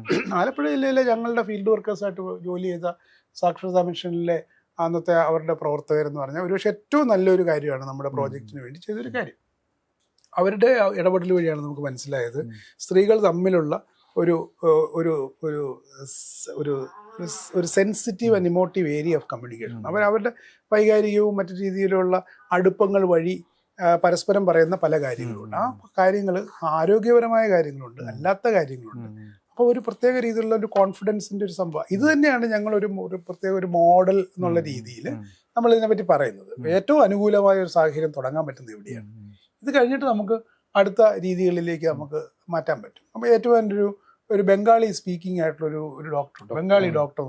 ആ ഡോക്ടറെ കാണാൻ ഭയങ്കര ആളാണ്, സ്ത്രീയാണ്, ഭയങ്കര ആളാണ് അവരെ കാണാനായിട്ട്. അവർ ഭയങ്കര ക്ലിയർ ആണ്. അതുപോലെ തന്നെ ഹിന്ദിയിൽ സംസാരിക്കുന്ന ഒരു മലയാളി ഡോക്ടറെ പറ്റി ഞങ്ങളുടെ അവിടെ ഈ പുല്ല് വെട്ടുന്ന ജോലി ചെയ്യുന്ന രമേശ് എന്ന് പറഞ്ഞൊരു ബീഹാറി ആയിട്ടുള്ള ഒരാളുണ്ട്. അയാളൊരു ഡിഗ്രി ഹോൾഡറാണ്. അപ്പം അയാൾ പറഞ്ഞ ആ മാഡം ഭയങ്കര നല്ലതാണ്, അപ്പം എന്നോട് ഇങ്ങനെയൊക്കെ പറഞ്ഞു. അപ്പം ഞാൻ എൻ്റെ കൂടെ ജോലി ചെയ്യുന്ന അനേകം ആളുകളോട് പറഞ്ഞു, എന്നിട്ട് ഞാൻ അവരുടെ അടുത്ത് വിട്ടു. ഇതാണ് ഞാൻ പറഞ്ഞത്. നമുക്ക് ഇതുപോലെ ഇതുപോലെയുള്ള ആളുകളെ നമുക്ക് കിട്ടിക്കഴിഞ്ഞാൽ, കീ പോയിന്റ്സിൽ കിട്ടിക്കഴിഞ്ഞാൽ, ഇപ്പം സുപ്രിയ ദേവനാഥിനെ പോലത്തെ ഒരാളിനെ പറ്റി ഞാൻ പറഞ്ഞു. അല്ലെങ്കിൽ നമ്മളുടെ നമുക്ക് തന്നെ ഇപ്പം ഹസീന, ഒരുപാട് ആളുകൾ നമുക്ക് ലിസ്റ്റ് ചെയ്യാൻ പറ്റും. അപ്പം അങ്ങനെ ലിസ്റ്റ് ചെയ്യുന്ന ആളുകൾ വെച്ചിട്ട് നമുക്കൊരു ഏറ്റവും ഇമ്പോർട്ടൻ്റ് ആയിട്ടുള്ള ഒരു ക്രൂഷ്യലായിട്ട് വളരെ ജനസംഖ്യയൊക്കെ ഓപ്പറേറ്റ് ചെയ്യുന്ന സ്ഥലങ്ങളിൽ അവരെ പോലെയുള്ള ഒരു ടീമിനെ ഉണ്ടാക്കി കഴിഞ്ഞാൽ തന്നെ വലിയ വ്യത്യാസങ്ങളുണ്ടാവും. സ്റ്റഡിയുടെ ഭാഗമായിട്ട് ഒരു വിസിബിലിറ്റിയുടെ കാര്യം ചോദിച്ചല്ലോ, അത് കാരണം ആഡ് ചെയ്ത് പറയാം. നമ്മുടെ ഈ സ്റ്റഡിയിൽ ഇപ്പം സാറ് പറഞ്ഞ പോലെ 83% പുരുഷന്മാരും 17% സ്ത്രീകളാണ് ഉള്ളത്. അതില് ഈ 18 തൊട്ട് 27 വയസ്സ് വരുന്ന കാറ്റഗറി, ആ കാറ്റഗറിയിൽ 66% 66% 18 തൊട്ട് 27 വരുന്ന കാറ്റഗറി. ആ കാറ്റഗറിയിൽ 60% സ്ത്രീകളാണ്. ഓക്കെ, പിന്നെ എന്തുകൊണ്ടാണ് സ്ത്രീകളെ വിസിബിൾ ആവാത്തത്? അതിന് ഉത്തരം എന്ന് വെച്ച് കഴിഞ്ഞാൽ നമ്മൾ അതിന്റെ ജെൻഡർ വൈസ് കാറ്റഗറി നടത്തി. അപ്പം മെയിൽ വർക്ക് ചെയ്യുന്ന കാറ്റഗറി എന്നുള്ളത് കൺസ്ട്രക്ഷൻ, പ്ലൈവുഡ്, മാനുഫാക്ചറിങ് ഒക്കെയാണ്. അതായത് മെയിൽ 50% മെയിൽ വർക്ക് ചെയ്യുന്നത് കൺസ്ട്രക്ഷനാണ്, 10.9% പ്ലൈവുഡ് ആണ്, 7.9% മാനുഫാക്ചറിങ് ആണ്. ഫീമെയിലിലേക്ക് വന്നു കഴിയുമ്പോൾ ഫിഷിംഗ് ആൻഡ് മറൈൻ സെക്ടറിലാണ് 31.8% സ്ത്രീകൾ നമ്മുടെ പഠനത്തിൽ അടച്ചിട്ട തൊഴിൽശാലകൾ. രണ്ടാമത് വർക്ക് ചെയ്യുന്നത് കാർഡമം പ്ലാന്റേഷനിലാണ്, അവിടെയും അവർ അടച്ചിട്ടതിലാണ്. മൂന്നാമത് അവർ ഡൊമസ്റ്റിക് ലേബേഴ്സ് ആണ്, 11.7%. സോ ഇവര് ഇൻവിസിബിൾ ആയിട്ടുള്ള വർക്ക് ഫോഴ്സ് ആയിട്ട് തന്നെയാണ് ഈ പഠനത്തിലും കാണുന്നത്. ഇതിന് മുന്നോടിയായിട്ട് ആർ പ്രസാദിന്റെ ഒരു പഠനം വന്നിട്ടുണ്ടായിരുന്നു. അതിന് മുന്നോടിയായിട്ട് ഞാനും ജോലി സാറും കൂടെ 1-2 ഫീൽഡിൽ പോയി അതിന്റെ ആർട്ടിക്കിൾ പ്രസിദ്ധീകരിച്ചായിരുന്നു. അവിടെയും നമുക്ക് മനസ്സിലാക്കാൻ സാധിച്ചത് സ്ത്രീകൾ എപ്പോഴും ഇൻവിസിബിൾ ആണ്. അവ ഇൻവിസിബിൾ ലേബറായിട്ട് മൈഗ്രന്റ് വർക്കേഴ്സും മൊത്തത്തിൽ ഇൻവിസിബിൾ ആയിട്ട് നിൽക്കുന്ന അവസ്ഥയിൽ സ്ത്രീകൾ വീണ്ടും ചുരുങ്ങി പോകുന്നു. രണ്ടാമത്തെ കാര്യം, മൈഗ്രൻസ് എന്ന് പറയുമ്പോൾ അവിടെ ഒരു ജെൻഡർ സാധനം വർക്ക് ചെയ്യുന്നുണ്ട്. എപ്പോഴും മൈഗ്രൻസ് എന്ന് പറഞ്ഞു കഴിഞ്ഞാൽ പുരുഷന്മാരാണ് മൈഗ്രൻസ് എന്നുള്ള സാധനം ഈ അക്കാഡമിയിൽ ഭയങ്കരമായിട്ട് വർക്ക് ചെയ്യുന്നുണ്ട്. അത് തെറ്റാണ്. അത് എന്തുകൊണ്ട് സ്ത്രീകൾ വിസിബിൾ അല്ല എന്നുള്ളതിന്റെ ആണ് പറഞ്ഞത്. സ്ത്രീകൾ ജോലി ചെയ്യുന്നതിന്റെ ഒരു നേച്ചർ അവരെ ഇൻവിസിബിൾ ആക്കി മാറ്റുന്നു എന്നുള്ളതാണ്. ഇപ്പം ഈ മൈഗ്രൻ്റ് ലേബേഴ്സിന് ഏറ്റവും ഇൻക്ലൂസീവായിട്ട് ഇടപെടാൻ കഴിയുന്ന മേഖലകൾ വളർത്തിയെടുക്കാനുള്ള ശ്രമങ്ങൾ നടക്കുന്നുണ്ടോ? പാലക്കാട്ടേക്ക് ഉദാഹരണം പറയാം. അതുപോലെ കേരളത്തിൽ വേറെ എവിടെയാണ് അത്തരം വിജയകരമായിട്ടുള്ള മോഡൽ? തോന്നുന്ന ഒരു കാര്യം എന്ന് വെച്ചാൽ വളരെ റീസെൻ്റ് ആയിട്ട് ഒട്ടും വെരിഫൈ ചെയ്യാൻ പറ്റത്തില്ലെങ്കിൽ പോലും ട്രാൻസ്ജെൻഡർ കമ്മ്യൂണിറ്റിയിലുള്ള ആളുകളെ കുറെ കൂടെ സെൻസിറ്റീവായിട്ട് കാണാൻ പറ്റുന്ന രീതിയിലുള്ള എന്തൊക്കെയോ ഇനിഷ്യേറ്റീവ്സ് ഒക്കെ നമുക്ക് ഉണ്ടാകുന്നുണ്ടെന്നാണ് നമ്മൾ മനസ്സിലാക്കുന്നത്. അതിൻ്റെ വിശദാംശങ്ങളെ പറ്റി ഒന്നും അതിനുള്ളൊരു കപ്പാസിറ്റി ഇപ്പോൾ എനിക്കില്ല. പക്ഷെ എന്നാലും ഈ പാലക്കാട് ഒരു ഉദാഹരണം എനിക്ക് തോന്നുന്നത് ഞാനന്ന് ഒരുപക്ഷെ ആവർത്തിക്കുകയായിരിക്കും. കാരണം എന്താണെന്ന് വെച്ചാൽ ഈ women as social agents four change എന്നുള്ള രീതിയിൽ നമുക്ക് അതെന്താണെന്ന് വെച്ച് കഴിഞ്ഞാൽ അതൊരു മാസ്കുലൈൻ ആയിട്ടുള്ള ഇമാജിനേഷന് പുറത്താണിത്. ആണത്തപരമായിട്ടുള്ള സാമൂഹ്യ ചെയ്തികളുണ്ട്. അപ്പോൾ അതിൻ്റെ പുറത്ത് നിൽക്കുന്ന ഒരു അത്തരത്തിലുള്ള ജീവിത ലോകമുള്ളവരാണ് ഈ ആക്റ്റീവ് അത്ലറ്റിക് ഒരു male and usually could be violent എന്ന് പറയുന്ന ഒരു ഇത് ഈ കുറ്റകൃത്യങ്ങളുടെ കാര്യത്തിലും ഈ ഫോറൻസിക് ഇതൊക്കെ പഠിക്കുന്ന ആളുകളും ക്രിമിനോളജി ഒക്കെ പഠിക്കുന്ന ആളുകൾ ഇത് പറയുന്നുണ്ട്. കാരണം ഇതുപോലത്തെ ഒരു ഡൈനമിക് യങ് ഈ ഒരു ആങ്കർ ഒക്കെ അടക്കി വെച്ചിരിക്കുന്ന ഒരു ശരീരത്തിന്റെ ആള് ഒരു ക്രിമിനൽ ആയിട്ടുള്ള സംഭവത്തിലേക്ക് പോകാനുള്ള സാധ്യത കൂടി. അപ്പൊ അവരുടെ ഒരു സംഭവമാണ് അവർ പറയുന്നത്. അപ്പൊ ആ ഗ്രൂപ്പ് നോക്കിക്കഴിഞ്ഞാൽ നിങ്ങളൊരു പത്രത്തിൽ നോക്കിക്കഴിഞ്ഞാലും ഈ പ്രായത്തിലുള്ള ആളുകളായിരിക്കും കൂടുതൽ. അപ്പൊ സാമൂഹികപരമായ കാര്യങ്ങളെ അംഗീകരിച്ചുകൊണ്ട് നിൽക്കുന്നതിനുള്ള തൽക്കാലം ഉത്തരവാദിത്വം ഇല്ലാത്ത ആളുകളാണ് ഈ പ്രായഘടനയുള്ളവർ. അതുകൊണ്ടാണ് അങ്ങനത്തെ ഇന്റർപ്രിട്ടേഷൻ ഉണ്ട്. സ്ത്രീകളുടെ കാര്യത്തിലാണെങ്കിൽ അവർക്ക് ഈ നമുക്ക് വളരെ പെട്ടെന്ന് കാണുന്നുണ്ട്. അപ്പം ജാർഖണ്ഡിൽ നിന്നുള്ള ആളുകൾ വന്നിട്ട് അവിടുത്തെ അല്ലെങ്കിൽ തുണിത്തരങ്ങളുമായിട്ട് ബന്ധപ്പെട്ടുകൊണ്ട് ഡിസൈനുകളെ പറ്റിയുള്ള ഒരു ഇത് ചെയ്യുന്നു. അല്ലെങ്കിൽ ഞാൻ നേരത്തെ പറഞ്ഞ പോലെ നല്ല മയമുള്ള റൊട്ടി ഉണ്ടാക്കാനായിട്ട് പഠിപ്പിക്കുന്നു. അവര് ഒന്നിച്ചിരുന്നിട്ട് ഇങ്ങനെ കറി ഉണ്ടാക്കുന്നതിനെ പറ്റി ഇതൊക്കെ ഈ സാമ്പ്രദായിക മേഖലയ്ക്ക് വളരെ വളരെ നിഷ്പ്രയോജനമൊന്നും തോന്നുന്നൊരു കാര്യമാണെങ്കിൽ കൂടി ഇതുവഴി ആളുകൾ തമ്മിൽ ഉണ്ടാകാവുന്ന ഭാഷാതീതമായിട്ടുള്ള സാംസ്കാരിക ബന്ധങ്ങളുടെ ഒരു സംഭവം നമുക്കത് കാണാൻ പറ്റും. അപ്പൊ ഈ പ്രത്യേകിച്ച് ഈ ഭക്ഷണം പോലെയൊക്കെയുള്ള ഒരു ഒരുമിച്ചുള്ള ഷെയർഡ് സ്പേസുകൾ ഉണ്ടാക്കുക എന്ന് പറയുന്ന അത്തരത്തിലുള്ള ആ സ്പേസുകളുടെ ക്രിയേഷനാണ് വാസ്തവത്തിൽ നമുക്ക് സംഭവിക്കുന്നത്. അതൊരു പക്ഷേ കുറച്ച് കഴിയുമ്പോഴത്തേക്ക് അതൊരു അക്ഷരം പഠിപ്പിക്കുന്ന ആളുകളുടെ അടുത്തേക്കുള്ള പോകലായിട്ട് മാറുന്നുണ്ടായിരിക്കും.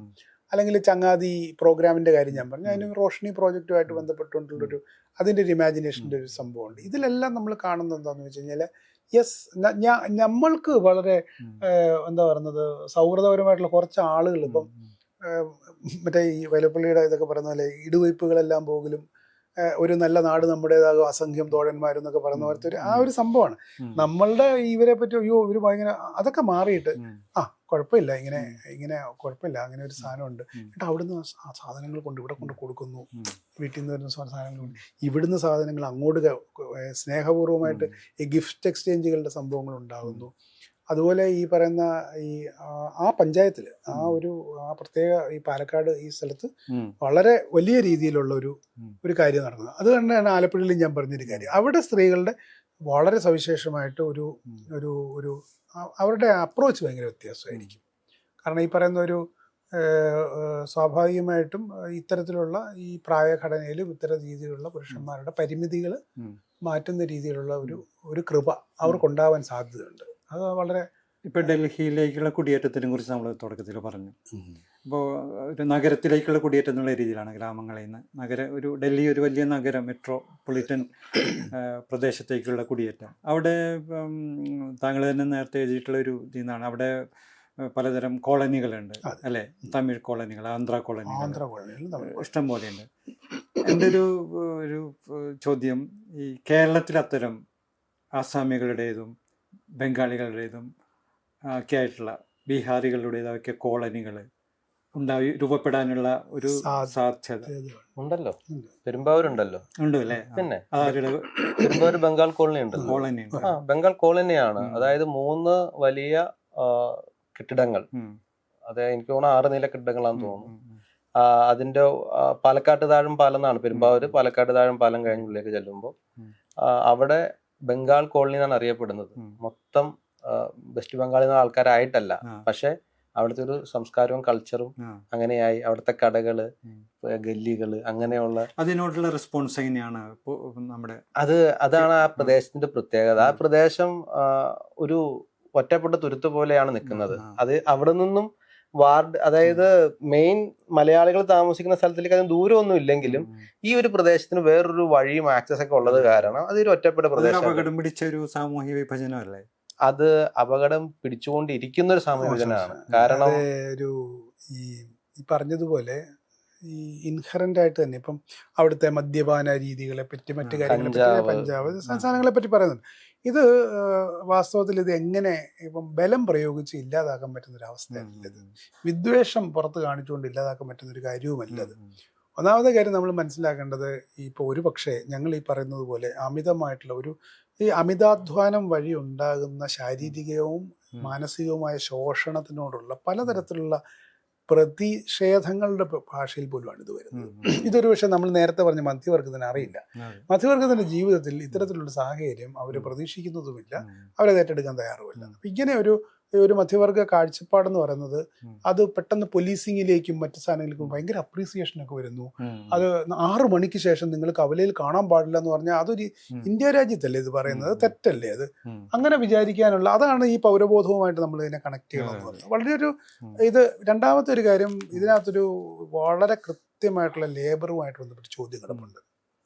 ബംഗാളിൽ നിന്നോ ഒറീസയിൽ നിന്നോ മറ്റ് രീതിയിൽ നിന്നൊക്കെ വരുന്ന ആളുകൾ ഒരു ക്ലാൻ ലിങ്കേജ് ബേസ്ഡ് രീതിയിലാണ് വരുന്നത്. അപ്പോൾ ഒരു മുറിയിൽ താമസിക്കുന്ന ഒരാൾ 6 പേരുമായിട്ട് വന്നാൽ അയാൾ അടുത്ത മുറിയിലേക്ക് മാറി അയാൾ അതിൻ്റെ ഒരു ലീഡറായിട്ട് മാറി.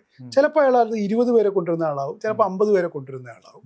അപ്പം സാമ്പത്തികമായ ട്രാൻസാക്ഷൻ ഇയാൾ ഈ പറയുന്നതിലെ ഒരു പ്രയോജനം സിദ്ധിക്കുന്ന ഇടനില ആൾ എന്നുള്ള രീതിയിൽ മുറി മലയാളമോ നല്ല മലയാളമോ അറിയാവുന്ന ഒരാളായിട്ട് മാറി. ഇങ്ങനെ ഈ രീതിയിലുള്ള ക്ലാൻ ബേസ്ഡ് ആയിട്ടുള്ള സിസ്റ്റംസ് ഒരുപാട് കേരളത്തിൽ അങ്ങനെ ഒരു ഗ്രാമത്തിൽ നിന്നുള്ളവർ, ഏതാണ്ട് ഒരു ജാതിക്കകത്തു നിന്നുള്ളവർ, ഒരു മത ഇതിനകത്തു നിന്നുള്ളവർ, ഇങ്ങനെയുള്ളവരുടെ ചെറുകൂട്ടങ്ങൾ ഇന്ന് കേരളത്തിൽ വളരെ കൂടുതലാണ്.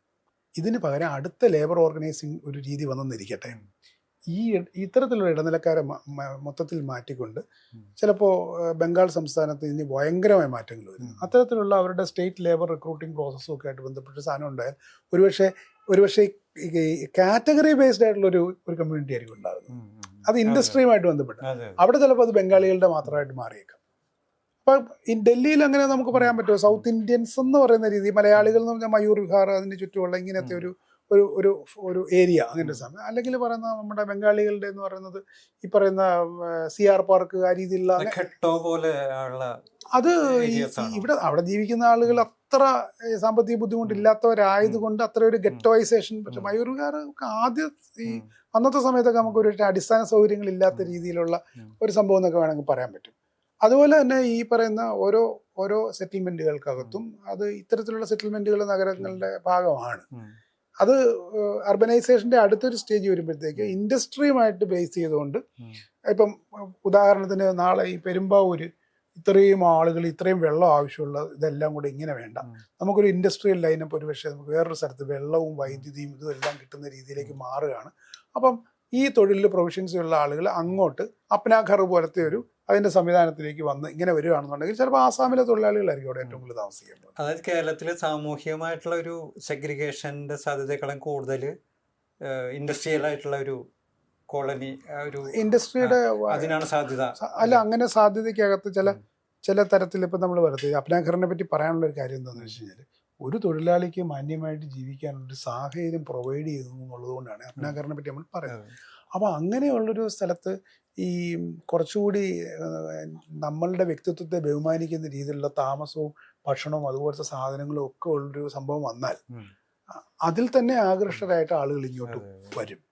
അപ്പം അവരുടെ കഴിവുകൾ ഉപയോഗിക്കാനും അവർക്ക് ബാഡ്മിൻ്റൺ കോർട്ടുണ്ട്, അവർക്ക് ഫുട്ബോൾ കോർട്ടുണ്ട്, അല്ലെങ്കിൽ അത്തരത്തിലുള്ള സാധനങ്ങളൊക്കെ ഉണ്ട്. ഇത് ഒരു വലിയ ലക്ഷറിയാണ് ശരിക്കും പറഞ്ഞാൽ, ഡെഡിക്കേറ്റഡ് സ്പേസുമാണ്. അപ്പോൾ ഇങ്ങനെ ഒരു സംസ്കാരം വരികയാണെന്നുണ്ടെങ്കിൽ നമ്മളുടെ ഈ വ്യാപാര വാണിജ്യ അതിൻ്റെ ഓർഗനൈസിങ്ങും ഒക്കെ അതിൻ്റെയൊക്കെ ചിന്തകൾ തന്നെ മാറിപ്പോകും. അതുകൊണ്ട് ആ ഒരു എന്തായാലും ഈ തൊഴിൽ ശക്തി വളരെ നിർണായകമായ ഒരു കാര്യമായിട്ട് നമുക്ക് തുടരാൻ പോവുകയാണ്. ഈ ബംഗാളി കോളനിയെ കുറിച്ച് പറഞ്ഞപ്പോഴേ ഒരു കൂട്ടിച്ചേർക്കാനുള്ള കാര്യം എന്ന് വെച്ച് കഴിഞ്ഞാല് ബംഗാളി കോളനിയിൽ താമസിക്കുന്നത് കുടിയേറ്റ തൊഴിലാളികളാണ്. പക്ഷെ അതിന്റെ ഓണർമാരെല്ലാം മലയാളികളാണ്. ഇവിടെ ഒരു ചെറിയൊരു പ്രശ്നം ഉണ്ടാവുന്നുണ്ട്. അതായത് ഇപ്പം നമ്മൾ പത്രങ്ങളിൽ വായിക്കുമ്പോൾ നമ്മൾ പെട്ടെന്ന് എന്താണ് കുടിയേറ്റ തൊഴിലാളി കഞ്ചാവ് കടത്തി, കഞ്ചാവ് പിടിച്ചു, കുടിയേറ്റ തൊഴിലാളി. ഈ ഒരു സാധനം ഇവിടെ വർക്കൗട്ട് ആവും. പക്ഷേ ഇവിടെ അത് ചെയ്യുന്നതില് മലയാളികളാണ് മുന്നില്, ഓണർമാര് തന്നെ മുന്നിലുണ്ട്. ഇപ്പം ആ കുടിയേറ്റ തൊഴിലാളിയുടെ പേര് ഞാൻ ഇവിടെ പറയാം, കാരണം അയാൾ നാട് വിട്ടു പോയി പേടിച്ചിട്ട്. മഫീഖുൽ ഇസ്ലാം എന്നാണ് അയാളുടെ പേര്. ഞാൻ സാറൊക്കെ അയാളെ പോയി കണ്ടതാണ്. അയാൾ പോയി, അയാള് ജീവിച്ചുകൊണ്ടിരുന്ന ഒരു അവസ്ഥ. അയാള് എന്തുകൊണ്ട് അയാളെ വേട്ടയാടപ്പെട്ടു എന്ന് വെച്ച് കഴിഞ്ഞാല് കഞ്ചാവ് വിൽക്കുന്ന ഇടങ്ങൾ അയാൾ പോലീസിന് പറഞ്ഞു കൊടുത്തിരുന്നു. ആ ഒരു സമൂഹത്തെ കഞ്ചാവിൽ നിന്ന് മാറ്റുവാനായിട്ട് അയാൾ ശ്രമിച്ചിരുന്നു. അതുകൊണ്ട് അയാളുടെ ശത്രുവായത് ബംഗാളികളല്ല, അല്ലെങ്കിൽ കുടിയേറ്റ തൊഴിലാളികളല്ല, പകരം മലയാളിയായിരുന്നു. അപ്പോൾ ആ മലയാളിയെ കുറിച്ച് പറയുന്നില്ല, കാരണം അയാൾ ഇപ്പോൾ സസ്പെൻഷനിലായി. വേറൊരു കഞ്ചാവ് കേസിൽ അയാളെ പിടിച്ച് സസ്പെൻഷനിലായി. അയാൾ ഉദ്യോഗസ്ഥനാണ്. അപ്പം ഈ മഫീഖുൽ ഇസ്ലാമിനെ പോലെയുള്ള ആൾക്കാർ അവിടെ ഒരു സ്വൈര ജീവിതത്തെ കുറിച്ച് ആഗ്രഹിക്കുമ്പോൾ മലയാളികളായിട്ടുള്ള കുറച്ച് ആൾക്കാർ അവിടെ ഒരു കച്ചവട താല്പര്യം കൊണ്ടുവരുന്നു. എന്നാൽ എത്രയോ ഇപ്പം അലങ്കാർ എന്ന് പറയുന്ന വസ്ത്രക്കട നടത്തുന്ന ഒരു ഇക്കായുണ്ട്. പുള്ളിയൊക്കെ എത്രയോ കാര്യമായിട്ടാണ് ഈ കുടിയേറ്റ തൊഴിലാളികളുടെ പ്രശ്നങ്ങളിലൊക്കെ ഇടപെടുകയും അവരുടെ ആധാർ കാർഡും ID കാർഡും എല്ലാം റെഡിയായി കൊടുക്കുകയൊക്കെ ചെയ്യണത്. പക്ഷെ ചിലർ ഇതിനെ കച്ചവടമായിട്ട് കാണുന്നുണ്ട്. ഈ കച്ചവടത്തിന്റെ പ്രശ്നം എന്ന് വെച്ച് കഴിഞ്ഞാൽ ആ പ്രദേശത്തെ മൊത്തം കള്ളന്മാരെന്നും കൊള്ളസംഘം എന്നും ഒക്കെ പറയുന്ന രീതിയിലേക്ക് മാറ്റുന്നു. ഈ ജോർജിനെ പോലെയുള്ള ആൾക്കാരൊക്കെ അവിടെയാണ് താമസിക്കുന്നത് പോലും, ഈ കുടിയേറ്റ തൊഴിലാളികളുടെ ഇടയിലാണ് താമസിക്കുന്നത്. അപ്പം നേരായ വിവരങ്ങളെല്ലാം നേരിട്ട് അറിയുന്ന ഒരാളാണ് പുള്ളി. അപ്പം പുള്ളി പറയും ഇവിടെ ഇന്ത്യന്റെ പ്രശ്നങ്ങളുണ്ട്. ഇടയ്ക്ക് നമ്മൾ വിളിച്ചിട്ട് പറയും നിങ്ങളിവിടെ വരണം, ഇത് പഠിക്കണം, ഇത് കാണണം. അപ്പൊ നമ്മൾ അത് പോയി കണ്ടു പഠിച്ച് ഞങ്ങള് ഒരു ദിവസം ഈ മഫീഖുൽ ഇസ്ലാമിന്റെ വീട്ടിൽ ഞങ്ങൾ പോയി അയാളുടെ പ്രശ്നങ്ങൾ പറഞ്ഞു പഠിക്കുമ്പോൾ ഞങ്ങളുടെ ഫോട്ടോ വരെ എടുത്തു. അപ്പം അത്രമാത്രം അയാൾ സർവൈലൻസ് ജീവിക്കുന്ന ഒരാള് അയാളുടെ മീൻതട്ട് പൊളിച്ചു കളഞ്ഞു. അവസാനം അയാൾ നാട് വിട്ടു, ഇപ്പൊ ബംഗാളിലേക്ക് പോയി. അപ്പം ഇതാണ് യഥാർത്ഥത്തിൽ ഒരു കുടിയേറ്റ തൊഴിലാളി ഒരു സംഭവം ഒരു സമൂഹത്തിൽ നിന്ന് നന്നാവാനായിട്ട് നന്നാക്കാനായിട്ട് ഇടപെട്ട് കഴിഞ്ഞാൽ ഉണ്ടാവുന്നത്. കാരണം അയാൾക്ക് പിൻബലങ്ങളൊന്നുമില്ല. പക്ഷെ മൊത്തത്തിൽ പേര് പറയുമ്പോൾ എന്താണ്, ഈ ബംഗാൾ കോളനിയിലാണ് പ്രശ്നങ്ങൾ എന്ന് പറയും. ഇപ്പൊ ഗാന്ധി ബസാറാണ്, നമുക്ക് ഞായറാഴ്ച ഗാന്ധി ബസാറാണ് പെരുമ്പാവൂര്. ഗാന്ധി ബസാർ എന്നാണ് നമ്മുടെ സ്ഥലത്തിന്റെ പേര്. ഇപ്പൊ ശരിക്കും അത് ഗാന്ധി ബസാർ തന്നെയാണ്. ഞായറാഴ്ചകളിൽ ഈ പറഞ്ഞ ഫ്രൂട്ട്സ് അല്ലെങ്കിൽ പാൻകടകള് അല്ലെങ്കിൽ ഈ പറഞ്ഞ വസ്ത്ര കച്ചവടം, പെരുമ്പാവൂരിനെ ഞായറാഴ്ച ശരിക്കും സമ്പന്നമാക്കുന്നത് കുടിയേറ്റ തൊഴിലാളികളാണ്. അതുപോലെ കണ്ണന്തറയുടെ വിവിധ ഭാഗങ്ങളിൽ ഏറ്റവും കൂടുതൽ കുടിയേറ്റ തൊഴിലാളികളുടെ മക്കൾ പഠിക്കുന്ന സ്കൂള് കണ്ണന്തറയിലാണ്. ഇപ്പം ഞങ്ങൾ തന്നെ എടുത്തപ്പം വിവരാവകാശ പ്രകാരം 25,000 കുടിയേറ്റ തൊഴിലാളികളുടെ മക്കളാണ് 2025-26 നമ്മുടെ സ്റ്റേറ്റിൽ പഠിച്ചുകൊണ്ടിരിക്കുന്നത്. അപ്പം കേരളത്തിന്റെ പൊതുവിദ്യാഭ്യാസ രംഗത്ത് വരെ അതിനെ പിടിച്ചു നിർത്തുന്ന ഒരു പ്രത്യേക ശക്തിയായിട്ട് ഇവര് മാറുന്നുണ്ട്. ഒരു LP സ്കൂളിൽ ഞാൻ പോയപ്പോ LP സ്കൂളിലെ 40 പേരിൽ 30 പേര് കുടിയേറ്റ തൊഴിലാളികളാണ്. അപ്പൊ ഇത്തരത്തില് കുടിയേറ്റ തൊഴിലാളികൾ നമ്മുടെ സമൂഹവുമായിട്ട് ഇടപഴകാൻ വേണ്ടി നിൽക്കുമ്പോഴും ഈ പറയുന്ന പ്രത്യേക രീതിയിലുള്ള വേർതിരിവ് കൊണ്ട് അല്ലെങ്കിൽ സാമൂഹികമായിട്ടുള്ള ഒറ്റപ്പെടുത്തൽ കൊണ്ട് ഇവര് ഏറെ ബുദ്ധിമുട്ട് അനുഭവിക്കുന്നുണ്ട്. ഇതില് ഈ പറഞ്ഞ സമ്മേളനം വിദേശത്തുള്ളൊരു മലയാളി സഹായിച്ചിട്ട് ടെക്സ്റ്റ് ബുക്കുകൾ അയാളോട് കൊടുത്താണ്. ഞങ്ങൾ അതിനകത്തൊരു കത്ത് എഴുതിച്ചു കൊടുക്കാമോ എന്ന് മാത്രമേ ചോദിച്ചിട്ടുള്ളൂ. അയാളത് ചെയ്തു. അത് വലിയൊരു കാര്യമാണ്. അങ്ങനെയൊക്കെയുള്ള നമ്മളിപ്പോൾ അത്തരം കാര്യങ്ങൾ നമ്മൾ ഡോട്ട് ചെയ്ത് കണ്ടു, അതിന് പ്ലോട്ട് ചെയ്ത് കഴിഞ്ഞാണ്ടല്ലോ അത്ര ഒരു സാധ്യതയുള്ള സ്ഥലം തന്നെയാണ് കേരളം. നമുക്ക് വളരെ പ്രതീക്ഷയോടുകൂടി തന്നെ പറയാൻ പറ്റും കേരളത്തിൽ അതിനുള്ള എല്ലാ സാധ്യതയുണ്ട്. അതൊരു പിന്നെ ഞാൻ നേരത്തെ ഒരു കാര്യം കൂടെ സൂചിപ്പിക്കും. കാരണം നേരത്തെ പറഞ്ഞല്ലോ ഇപ്പം ഇങ്ങനെ ഒരു കോളനി ഉണ്ടാകുമെന്ന് ചോദിച്ചാൽ, അത് നമുക്ക് ഈ നഗരവികസനത്തിൻ്റെ അകത്ത് ഈ ഉപയോഗിക്കപ്പെടാതെ കിടക്കുന്ന ഭൂമികൾ എന്ന് പറയുന്ന രീതിയിലുള്ള ഒരു ചിലപ്പോൾ അത് കോമൺ ലാൻഡ് ആയിരിക്കും, പബ്ലിക് ലാൻഡ് ആയിരിക്കും, ഈ റെയിൽവേ ലാൻഡ് ആയിരിക്കും. ഇങ്ങനെയുള്ള പല ഭൂമികളുണ്ട്. ഈ ഭൂമികളിലാണ് ഇപ്പം ഡൽഹിയിലാണെങ്കിൽ 1250 ഡെസിഗ്നേറ്റഡ് കോളനികൾ മാത്രമേ ഉള്ളൂ. അതിനകത്ത് 236 അർബൻ ഗ്രാമങ്ങളുണ്ട്. ഈ അർബൻ ഗ്രാമങ്ങളിൽ ഒരെണ്ണത്തിൽ പോലും നിങ്ങൾക്ക് ഒരു കുടിയേറ്റം നടത്തി വരുന്ന ഒരു ബീഹാറി ബംഗാളി ഒരാളിനെ കാണാൻ പറ്റില്ല. അതൊരു ഡെഡിക്കേറ്റഡ് പ്രൈവറ്റ് ലാൻഡിൻ്റെ ഒരു കൺഗ്ലോമറേറ്റ് ഏരിയ ആണ്. അതിനും പബ്ലിക് ലാൻഡ് അവിടെ ആ ഒറ്റ മനുഷ്യനെ കാണാൻ പറ്റും. പക്ഷേ റെയിൽവേ ലാൻഡിലും മറ്റേ MCD land, municipal corporation of Delhi ലാൻഡിലും NDMC ന്യൂഡൽഹി മുനിസിപ്പൽ കോർപ്പറേഷൻ ലാൻഡിലും ഇത് ഞാൻ വളരെ വിശദമായിട്ട് പഠിച്ചിട്ടുണ്ട്. ഈ പറയുന്ന സ്ഥലങ്ങളിലൊക്കെ കിടക്കുന്ന സ്ഥലങ്ങളിലേക്ക് ഒരു ആശുപത്രി വരണം, ഒരാൾ അവിടെ താമസിച്ചുള്ളൂ എന്ന് പറയും. അവർ 1960 ഒന്നായിരിക്കും, അവർ 80 വരെ അവിടെ താമസിച്ചു. പിന്നെ അത് നശിപ്പിച്ചു, വേറൊരു സ്ഥലത്തേക്ക് പോയി, അവിടെ പോലീസ് സ്റ്റേഷൻ പണിയുന്നു. ഞാൻ അങ്ങനെയുള്ള 5 തരത്തിൽ ഡിസ്പ്ലേസ് ചെയ്ത ഒരു ഒറ്റ ഒരു കോളനി ഞാൻ ട്രേസ് ചെയ്തിട്ടുണ്ട്. അത് ഭയങ്കര അതിഭീകരമായ ജീവിതമാണ്. അത്തരം ഒരു സാഹചര്യം കേരളത്തിൽ ആ രീതിയിൽ ലാൻഡ് അവൈലബിലിറ്റി ഒരിക്കലും ഉണ്ടാകത്തില്ല. കാരണം നമ്മുടെ ലാൻഡ് റെക്കോർഡ്സ് പ്രകാരം പ്രൈവറ്റും മറ്റു രീതിയിൽ സാധനങ്ങളും എല്ലാം എൻക്രോച്ച്മെന്റ് എന്ന് പറയുന്ന രീതി തന്നെയായിരിക്കും മാർക്ക് ചെയ്യപ്പെടുന്നത്. അതുകൊണ്ട് സ്വതന്ത്രമായ രീതിയിൽ ഇപ്പോൾ ഡൽഹിയിലൊക്കെ സംഭവിക്കുന്ന പോലെ കുറേ ആളുകൾ വന്നു, ഒരു രാഷ്ട്രീയ പാർട്ടിയുടെ ആൾ വന്നിട്ട് ഇവിടെ ഇത് കുത്തിക്കോ, ഇവിടെ തുടങ്ങിക്കോ എന്ന് പറഞ്ഞ് ചെയ്യാനുള്ള ഒരു സാധ്യതയും കേരളത്തിൽ ഉണ്ടാകത്തില്ല. കാരണം അത് തദ്ദേശീയമായിട്ട് തന്നെ അത് നടക്കില്ല, എതിർക്കപ്പെടുകയും ചെയ്യുന്നു. അതിനെപ്പറ്റി നമ്മൾ ആലോചിക്കുകയും വേണ്ട, അങ്ങനൊരു സംഭവം നടക്കത്തില്ല. അപ്പം ഇതാണ് ഈ ലാൻഡിൻ്റെ ഒരു വ്യത്യാസം എന്ന് പറയുന്നത്. നമ്മുടെ ഇപ്പോൾ പഠനത്തിനെ സർക്കാരിൻ്റെ നയപരമായ തീരുമാനങ്ങളെ സ്വാധീനിക്കുന്ന രീതിയിലേക്ക് എങ്ങനെയാണ് വികസിപ്പിക്കാൻ കഴിയുക? അതായത് പ്രധാനമായിട്ടും ഒരു സമഗ്രമായുള്ള കുടിയേറ്റ നയം രൂപീകരിക്കുന്ന ഘട്ടത്തിൽ അത്തരം തീരുമാനങ്ങൾ എടുക്കുമ്പോൾ ഈ പഠനം എങ്ങനെയാണ് സർക്കാരിന് മുന്നിൽ അത് സമർപ്പിക്കാൻ കഴിയുക? 79 നിയമത്തെ പറ്റി നമ്മൾ പറഞ്ഞല്ലോ. അന്താരാഷ്ട്ര യുണൈറ്റഡ് നേഷൻസിൻ്റെ തന്നെ ഇതുമായിട്ട് ബന്ധപ്പെട്ട 90 കൺവെൻഷൻ്റെ അകത്തൊക്കെ പറയുന്നൊരു കാര്യം മൈഗ്രൻസ് ആൻഡ് ദർ ഫാമിലീസ് എന്ന് പറഞ്ഞിട്ടൊരു സംഭവത്തെ പറ്റി പറയുന്നുണ്ട്. നമ്മുടെ നിയമത്തിൽ അതൊരു മൈഗ്രൻ്റ് വർക്ക്മെൻ ആക്ട് ആണത്. ഈ ഒരു ഗൾഫ് കഴിഞ്ഞ ഒരു 12-15 കൊല്ലം കൊണ്ടുണ്ടായ ആഗോള വ്യവസ്ഥയിലുണ്ടായിരിക്കുന്ന മാറ്റമാണ്. തീർച്ചയായിട്ടും അത്തരത്തിലുള്ള മാറ്റങ്ങൾ നമ്മളുടെ ഒരു നിയമഘടനയിലേക്ക് വരണം. ഇത് ഒരു കാര്യം മാത്രമാണ്.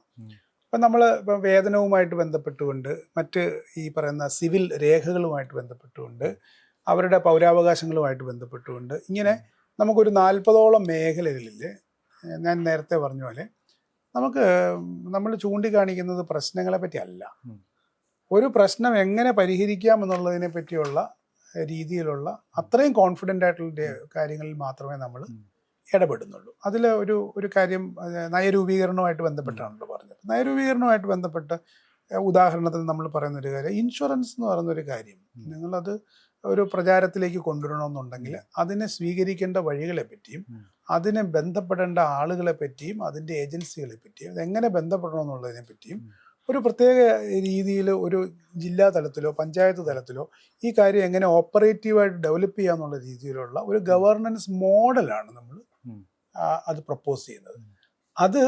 അത് പ്രപ്പോസ് ചെയ്യാനും ഡെവലപ്പ് ചെയ്യാനും സംസ്ഥാന ഗവൺമെൻറ്റിനോ കേന്ദ്ര ഗവൺമെൻറ്റിനോ താല്പര്യം ഉണ്ടെങ്കിൽ നമുക്ക് അതിനകത്ത് കൂടുതൽ പണിയെടുക്കാൻ പറ്റും. കാരണം നമുക്കൊരു ഇത്രയും ലെവൽ വരെ നമ്മൾ അതിനെപ്പറ്റി അന്വേഷിച്ചുകൊണ്ടും അങ്ങനെ ഒരു ഇതുകൊണ്ട് മാത്രമല്ല, നമുക്ക് നേരത്തെ പറഞ്ഞ പോലെ അന്താരാഷ്ട്ര രംഗത്തുള്ള ആളുകൾ ഇപ്പം വേൾഡ് ബാങ്കിലോ അല്ലെങ്കിൽ ഇപ്പം വേൾഡ് ഹെൽത്ത് ഓർഗനൈസേഷനിലോ ILOയിലോ ഒക്കെയുള്ള അതുപോലെയുള്ള ആളുകളുടെ നിരീക്ഷണത്തിൽ അങ്ങനത്തെ അവരുടെ എല്ലാ ഇൻപുട്സ് എല്ലാം വാങ്ങിച്ചിട്ടാണ് നമ്മളിത് ചെയ്യുന്നത്.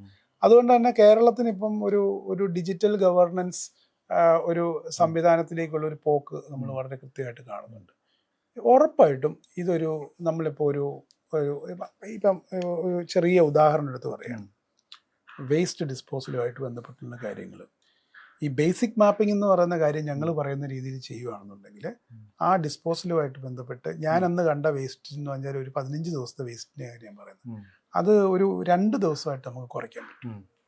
അപ്പം അത് ക്ലിയർ ചെയ്യുന്നതിന് ആ കോൺട്രാക്ടറുടെ കയ്യിൽ നിന്നും ഈ പറഞ്ഞ തദ്ദേശ ഏജൻസിക്ക് ഒരു പ്രത്യേക തരത്തിലുള്ള പണം ഈടാക്കുകയും ചെയ്യാം. അങ്ങനെ ഇപ്പോൾ അവിടെ 60 ഇത്തരത്തിൽ സെറ്റിൽമെന്റ് ഉണ്ടെങ്കിൽ ആ പൈസ വാങ്ങിക്കണം.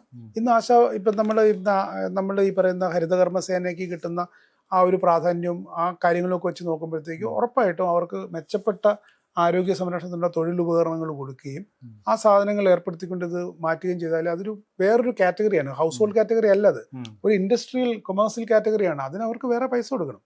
അങ്ങനെയുള്ള ചില ഉത്തരവാദിത്തങ്ങളൊക്കെ ഇവർ ചെയ്യണം. എങ്കിൽ മാത്രമേ അസുഖം വരാതിരിക്കുക. അസുഖം വരുവാണെങ്കിൽ എല്ലാവർക്കും കൂടെ ആണല്ലോ വരുന്നത്, അല്ലാതെ അന്യസംസ്ഥാന തൊഴിലാളികൾ മാത്രമല്ല ഈ അസുഖം വരുന്നത്. കൊതുകിൻ്റെ ആണെങ്കിലും മാലിന്യത്തിൻ്റെ ആണെങ്കിലും അത് ഭൂമിയിലേക്ക് കലർന്നാലുള്ളത് എല്ലാവർക്കും കൂടിയാണല്ലോ. അതുകൊണ്ട് അതിൽ നമ്മൾ ശ്രദ്ധ കേന്ദ്രീകരിക്കണം. അതിനാവശ്യമായിട്ടുള്ള ഒരു പണം സ്വരൂപിക്കാനും ഒക്കെ ഉറപ്പായിട്ടും പറ്റുമോ അതിനകത്ത്, യാതൊരു സംശയം. ഈ നമ്മുടെ നയരൂപീകരണത്തിൽ ഏറ്റവും പ്രധാനപ്പെട്ട വസ്തുത ഇല്ലാത്തത് എന്താണെന്ന് വെച്ച് കഴിഞ്ഞാൽ മനുഷ്യാവകാശത്തെക്കുറിച്ചൊന്നും പറയാറില്ല. നമ്മളെപ്പോഴും മനുഷ്യനെ കമ്മോഡിറ്റി ആയിട്ടേ കാണാറുള്ളൂ. ഇപ്പൊ നമ്മുടെ 2021 എമിഗ്രേഷൻ ഡ്രാഫ്റ്റ് ബില്ല് തന്നെ എടുത്തു പോയി കഴിഞ്ഞാൽ മനുഷ്യൻ ഒരു കമ്മോഡിറ്റി ആയിട്ട് ഇവിടുന്ന് യൂറോപ്പിലേക്ക് കയറ്റി വിടുന്നു, അവിടെ നിന്ന് പണം ഉണ്ടാക്കുന്നു, തിരിച്ചു വരുന്നു. ഈ ഒരു സംഭവം 1979 ആക്ടിലും നമുക്ക് കാണാൻ പറ്റും. അവിടെയും മനുഷ്യാവകാശത്തിന് ഒരു പ്രാമുഖ്യം നൽകേണ്ടത് ഒരു നയരൂപീകരണത്തിന്റെ നവീകരിക്കേണ്ടത്, എക്സിസ്റ്റിംഗ് ആയിട്ടുള്ള ഒരു പോളിസിയെ നമ്മൾ ആദ്യം നവീകരിക്കണം. ആ പോളിസി നല്ലതല്ല എന്നല്ല, ആ പോളിസി നല്ലതാണ്. പക്ഷെ കാലോചിതമായിട്ടുള്ള മാറ്റം, ഒരു 40 വർഷമായി ഈ 1979 ആക്ട് വന്നിട്ട്, ആ 40 വർഷത്തിന് ശേഷം എന്തോരം മാറ്റം. ഇന്നും ട്രാവൽ ജേർണി അലവൻസ് ആയിട്ട് 150 രൂപ കൊടുത്താൽ മതിയോ? ഒരു ബംഗാളിൽ നിന്നും ഒരാൾ ഇവിടെ വരുന്നെങ്കിൽ 2400 രൂപയെങ്കിലും ടിക്കറ്റിന് റേറ്റ് ഉണ്ട്. ജനറൽ ആണെങ്കിൽ അതിൽ താഴെ വരുമായിരിക്കും, പക്ഷെ അത്യാവശ്യം ഒരു 2400 രൂപയെങ്കിലും വേണം അയാൾക്ക് കൂടെ വരണമെങ്കിൽ. അതാണ് ട്രാവൽ ജേർണി. നമ്മുടെ ഈ 1979 ആക്ടിൽ കൊടുക്കണം എന്ന് പറയുന്നുണ്ട്. ഒരു കുടിയേറ്റ തൊഴിലാളി ജോലിക്ക് വേണ്ടി വന്ന അയാളുടെ കൊടുക്കണം എന്ന് പറയുന്നുണ്ട്. അത് അങ്ങനെയുള്ള സംഭവങ്ങളെയൊക്കെ നവീകരിക്കണം. പിന്നെ ഈ വേജിനെ കൃത്യമായിട്ട്, ഇപ്പം ഈ കോഡ്, നമ്മുടെ OSH കോഡ് വന്നിട്ടുണ്ട് കാര്യം, പക്ഷെ നമുക്ക് എങ്ങനെയാണ് വേജിനെ ഡിഫൈൻ ചെയ്യാൻ പറ്റുക? ഏറ്റവും അടിസ്ഥാനപരമായിട്ട് മാറ്റുന്നത് മൈഗ്രേഷൻ, ഈ മൈഗ്രൻസ് എന്നുള്ള ഡെഫിനിഷൻ മാറ്റുക എന്നുള്ളതാണ്. കാലഹരണപ്പെട്ടു പോയ ഡെഫിനിഷനാണ്. അതായത് ഒരു എംപ്ലോയറിന്റെ കീഴിൽ വർക്ക് ചെയ്യുന്നവർ മാത്രമല്ല മൈഗ്രൻസ്.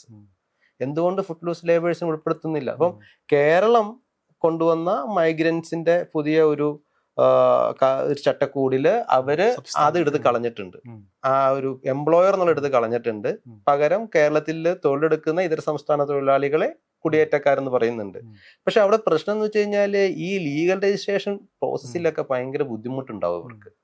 പിന്നെ എന്താന്ന് വെച്ച് കഴിഞ്ഞാല് ഹെൽത്തിനെ കുറിച്ച് പറയുന്നില്ല. അതാണ് ഈ എക്സിസ്റ്റിംഗ് ആക്ടിനെ നവീകരിച്ചാൽ തന്നെ, നമ്മുടെ കണ്ടെത്തലുകളോടെ കൂട്ടി എക്സിസ്റ്റിംഗ് ആക്ട് നവീകരിച്ചാൽ തന്നെ കുടിയേറ്റ തൊഴിലാളികൾക്ക് കൂടുതൽ സൗകര്യങ്ങൾ വരും. പിന്നെ ഒക്യുപ്പേഷൻ ബേസ്ഡ് ആയിട്ടുള്ള പോളിസി ഇല്ല. അപ്പോൾ ഒക്യുപ്പേഷൻ ബേസ്ഡ് ആയിട്ടുള്ള പോളിസി എന്ന് വെച്ച് കഴിഞ്ഞാൽ, നമ്മുടെ ഈ project access to health care എന്നുള്ളതിൽ ഒക്യുപ്പേഷൻ ബേസ്ഡ് ആയിട്ടുള്ള നിരവധി പോളിസികളെ കുറിച്ച് പറയുന്നുണ്ട്. ഇപ്പം കൺസ്ട്രക്ഷൻ മേഖലയിൽ വർക്ക് ചെയ്തുകൊണ്ടിരിക്കുന്ന ഒരാൾക്ക് പെട്ടെന്ന് കൺസ്ട്രക്ഷൻ പരിപാടി നിർത്തിപ്പോയി കഴിഞ്ഞാൽ അയാൾക്ക് കേരളത്തിൽ സർവൈവ് ചെയ്യാനായിട്ട് മറ്റൊരു മേഖല ഉണ്ടെങ്കിൽ അതിനെങ്ങനെ ഡെവലപ്പ് ചെയ്യാൻ പറ്റും? അപ്പൊ ഇത്തരത്തിലുള്ള നയങ്ങൾ നമ്മൾ കേരളത്തിനും കേന്ദ്രത്തിനും കൊടുക്കുക. അപ്പോൾ ആ രീതിയിൽ നയരൂപീകരണത്തെ കൂടുതൽ സ്കെയിൽ ചെയ്യുക എന്നുള്ളതാണ്. പിന്നെ നമ്മുടെ ഈ ഒരു പ്രോജക്റ്റിൽ ഏറ്റവും പ്രധാനപ്പെട്ടതാണ് IMVATIS. IMVATIS എന്ന് വെച്ചാൽ ഒരു ആപ്ലിക്കേഷനാണ്. നേരത്തെ സാറ് സൂചിപ്പിച്ചു, അതൊരു ആപ്ലിക്കേഷനാണ്. ആ ആപ്ലിക്കേഷനിൽ ഇപ്പം നിലവിൽ 7 ലാംഗ്വേജ് ഉണ്ട്. 7 ലാംഗ്വേജ്. ഒരു കുടിയേറ്റ തൊഴിലാളി കേരളത്തിൽ വന്നു കഴിഞ്ഞാൽ ആ ആപ്ലിക്കേഷൻ തുറന്ന് നോക്കിക്കഴിഞ്ഞാൽ അയാൾക്ക് കിട്ടുന്ന ഒരു അടിസ്ഥാന അറിവുണ്ട്. ആരോഗ്യത്തെക്കുറിച്ച്, തൊഴിലിനെ കുറിച്ച്, ജെൻഡറിനെ കുറിച്ച്, റൈറ്റ്സിനെ കുറിച്ച്, ലീഗൽ ബാരിയേഴ്സിനെ കുറിച്ച്, അത്യാവശ്യം വേണ്ട contact number, police, emergency, narcotic cell, അത്യാവശ്യം വേണ്ട ആംബുലൻസ് കാര്യങ്ങൾ, ആശുപത്രി, സമീപത്ത്, അങ്ങനെ വേണ്ട അതൊന്ന് വായിച്ചു കഴിഞ്ഞാൽ അയാൾക്ക് അടിസ്ഥാനപരമായിട്ടൊരു വിവരം കിട്ടും. ഈ സംഭവത്തെ ഈ കേരളത്തിൽ ഒതുക്കാതെ അതൊരു നാഷണൽ സ്കെയിലിലേക്ക്, സാർ ആദ്യം സൂചിപ്പിച്ചു, നാഷണൽ സ്കെയിലിലേക്ക് കൊണ്ടുവന്നു കഴിഞ്ഞാൽ തീർച്ചയായിട്ടും അത് കേരളത്തിലെ മാത്രമല്ല എല്ലാ കുടിയേറ്റ തൊഴിലാളികൾക്കും വേണ്ട സംഭവങ്ങളാണ് അതിനകത്തുള്ളത്. General awareness, general health, disease prevention എല്ലാം. അപ്പം ഇത്തരത്തിലുള്ള ഒരു മോഡൽ ഇതിനു മുമ്പ് കേരളത്തിൽ അങ്ങനെ ഉണ്ടായിട്ടില്ല. അല്ലെങ്കിൽ ഇന്ത്യയിൽ തന്നെ അങ്ങനെ ഒരു മോഡൽ ഉണ്ടോയെന്ന് സംശയമാണ്. കാരണം എല്ലാ ആപ്ലിക്കേഷൻസിലും അതൊരു പ്രോഫിറ്റ് ബേസ്ഡ് ആണ്. പ്രോഫിറ്റ് ബേസ് എന്ന് വെച്ച് കഴിഞ്ഞാൽ ഒരു ജോലിയാണെങ്കിൽ ജോലിയുടെ ഒരു പ്രോഫിറ്റ്, അല്ലെങ്കിൽ നിങ്ങൾക്ക് എന്തെങ്കിലും സന്ദേശം നൽകാൻ അതിനൊരു പ്രോഫിറ്റ്. ഇപ്പോൾ വാട്സാപ്പ് ഉദാഹരണം, അല്ലെങ്കിൽ ഗൂഗിൾ പേ, ഇപ്പൊ നമ്മുടെ ഒരു ചാർജ് ഈടാക്കുന്നുണ്ടല്ലോ, എല്ലാം പ്രോഫിറ്റ് ആണ്. പക്ഷെ നമ്മുടെ ഇതിനകത്ത് ഇപ്പൊ ഒരു പ്രോഫിറ്റ് അല്ലാത്ത എന്താന്ന് വെച്ച് കഴിഞ്ഞാൽ ഇതൊരു ഗവൺമെന്റിന്റെ സംവിധാനമാണ്. അപ്പൊ ഈ ഗവൺമെന്റ് സംവിധാനം സാധാരണക്കാർക്ക്, ഇപ്പം കേരളത്തിലെ കുടിയേറ്റ തൊഴിലാളികൾക്ക് വേണ്ടി മാത്രമുള്ളതല്ല, കേരളത്തിലെ എല്ലാ ലേബേഴ്സിനും ഇത് ഉപകാരപ്പെടും. ഇപ്പൊ സ്ത്രീകളായിട്ടുള്ളവർക്ക് പോഷനെ കുറിച്ച് അറിയാൻ പാടില്ലാത്ത, ആ ആക്ടിനെ കുറിച്ച് അറിയാൻ പാടില്ലെങ്കിൽ അത് തന്നെ നമ്മുടെ ഇതിനകത്ത് പറയുന്നുണ്ട്. അപ്പം ഇത്തരത്തിലുള്ള ഒരു നാഷണൽ സ്കെയിലിലുള്ള പോളിസി റെക്കമെൻഡേഷൻ ആണ് ഈ പഠനം മുന്നോട്ട് വയ്ക്കുന്നത്. നമ്മൾ കേരളത്തിലേക്കുള്ള കുടിയേറ്റത്തിൻ്റെ പല തലങ്ങളും പല മാനങ്ങളും ചർച്ച ചെയ്തു. ഇതിന് വളരെ പോസിറ്റീവായിട്ട് എടുക്കാമെങ്കിൽ എങ്ങനെയാണ് ഈ കേരളത്തിലേക്കുള്ള ഈ അന്തർ സംസ്ഥാന തൊഴിലാളികളുടെ കുടിയേറ്റം കേരളീയത എന്ന് പറഞ്ഞ ഒരു പ്രാദേശിക ദേശീയതയെ അപനിർമ്മിക്കാൻ പോകുന്നത്?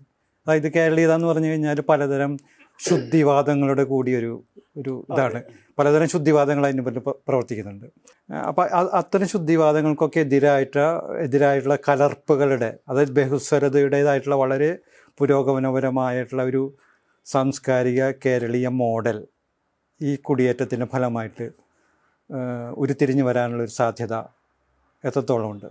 നമ്മൾ ഈ മട്ടാഞ്ചേരി ഭാഗത്തുള്ള ഒരു ജോഗ്രഫിനകത്ത് ഇപ്പം ചിലർ പറയുന്നത് 19 സമൂഹങ്ങൾ, ചിലർ പറയുന്നത് 30ഓളം സമൂഹങ്ങൾ. മട്ടാഞ്ചേരി ടോണി തോമസിന്റെ പുസ്തകത്തിൽ ഇത്രയും സമൂഹങ്ങൾ ഒരു 30 ഏക്കർ സ്ഥലത്താണ് ജീവിക്കുന്നത്.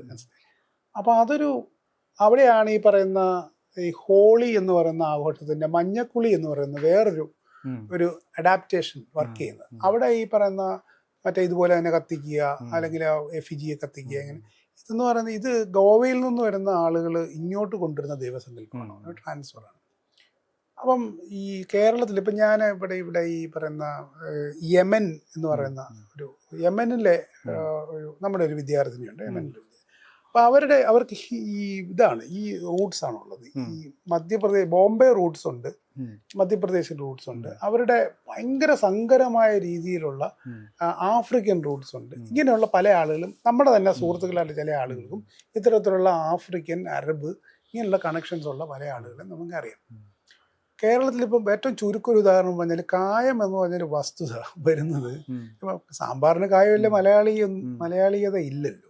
അത് എവിടെ നിന്ന് വരുന്നു എന്ന് ചോദിച്ചു കഴിഞ്ഞാൽ, ഇപ്പം നിങ്ങളുടെ കേരളീയതയ്ക്ക് അർത്ഥം കൊടുക്കുന്ന പല കാര്യങ്ങൾക്കും നിദാനമായിട്ടുള്ള മെറ്റീരിയൽ ആയിട്ടുള്ള എല്ലാ കാര്യങ്ങളും പോലും പലപ്പോഴും പല സ്ഥലങ്ങളിൽ നിന്ന് വരുന്നു. നിങ്ങളുടെ ഈ നിഘണ്ടുവിൽ ഉള്ള പല വാക്കുകളും വന്നിരിക്കുന്നത് ഇതൊരു രീതിയിലാണ്. ഇത് പറയുന്നത് എന്തിനാണെന്ന് ചോദിച്ചു കഴിഞ്ഞാൽ, നിങ്ങൾക്ക് സ്വന്തമായി കാര്യങ്ങളില്ലെന്നോ നിങ്ങൾക്ക് പദാവലിയില്ലെന്നോ പറയാൻ വേണ്ടിയല്ല, എത്രമാത്രം അക്കോമഡേഷനുള്ള ഒരു രീതിയാണ്. ഇപ്പം നമ്മൾ ഈ പറയുന്ന ജൂത സ്മാരകങ്ങളെ സംരക്ഷിക്കുന്ന ഒരു കാര്യത്തിൽ കേരളത്തിൽ ഇപ്പോൾ ഈ പറയുന്ന കിട്ടൻ മാഷോ അല്ലെങ്കിൽ പ്രൊഫസർ ഫോർഗെറ്റ് ഹിസ് നെയിം, പുള്ളി ഇവിടുത്തെ ഒരു പ്രൊഫസറായിരുന്നു. ഇവരെ പോലുള്ള ആളുകളാണ് പക്ഷേ ഏറ്റവും കൂടുതൽ ഒച്ച വെച്ച ആളുകൾ. ഞാൻ അതിനെപ്പറ്റി ഒരു പേപ്പർ എഴുതിയ ഒരാളാണ്. കാരണം അത് അവരുടെ ഒരു സാംസ്കാരിക സ്ഥലത്തിനെ എൻക്രോച്ച് ചെയ്തിട്ട് വേറെ സ്പോർട്സ് കോംപ്ലക്സ് ഉണ്ടാക്കുക, അത് വിട്ടുകൊടുക്കണമെന്നുള്ള രീതിയിൽ വാദിക്കുക. അപ്പോൾ ഇങ്ങനെയൊക്കെയുള്ള ഭയങ്കര ടെൻഡൻസികളുള്ള സ്ഥലമാണ് കേരളം. ഭക്ഷണത്തിനോടും സംഗീതത്തിനോടും ആ രീതിയിലുള്ള എന്തെല്ലാം കാര്യങ്ങളോട് സമരസപ്പെടുന്ന, മറ്റ് സംസ്ഥാനങ്ങളിലെ ആളുകളുടെ വസ്ത്രത്തിനോടും അവിടുത്തെ ഇതിനോടും ഒക്കെ സമരസപ്പെട്ട് ജീവിക്കുന്ന വളരെ ഗ്ലോബൽ ആയിട്ടുള്ള ഒരു ഔട്ട്റീച്ച് ഉള്ളൊരു സമൂഹത്തിൻ്റെ അകത്ത് നിൽക്കുന്ന ഈ ഇപ്പോഴത്തെ 3,30,00,000 ആളുകൾ, അവരുടെ ദൈനംദിന ജീവിതം എന്ന് പറയുന്ന കഴിഞ്ഞ ഒരു 3 തലമുറയ്ക്കുള്ളിൽ ദൈനംദിന ജീവിതത്തിലെ ഈ പറയുന്ന ദൈനംദിന ചെലവുകൾ വരെ ഈ പറയുന്ന ഗൾഫ് രാജ്യങ്ങളുമായിട്ട് പ്രിഡോമിനൻ്റ് ആയിട്ടും അതിനുശേഷം മറ്റു രാജ്യങ്ങളിൽ നിന്നൊക്കെ വരുന്ന ഒരു അത്തരത്തിലുള്ള ഏറ്റവും കൂടുതൽ നേരിട്ടുള്ള ബന്ധമുള്ളൊരു സ്ഥലത്ത് ഇത്തരത്തിലുള്ള നമ്മളുടെ രാജ്യത്തിൻ്റെയും നമ്മളുടെ മറ്റ് സ്ഥലങ്ങളിലും ഒക്കെ ഉള്ള ആളുകൾ, ഇപ്പം മെട്രോപൊളിറ്റൻ ഇന്ത്യൻ മെട്രോപൊളിറ്റൻ സിറ്റീസിലൊക്കെ ജീവിക്കുന്ന മലയാളികളുടെ എണ്ണം എടുത്ത് നോക്കി കഴിഞ്ഞാൽ അത് that will even come to millions.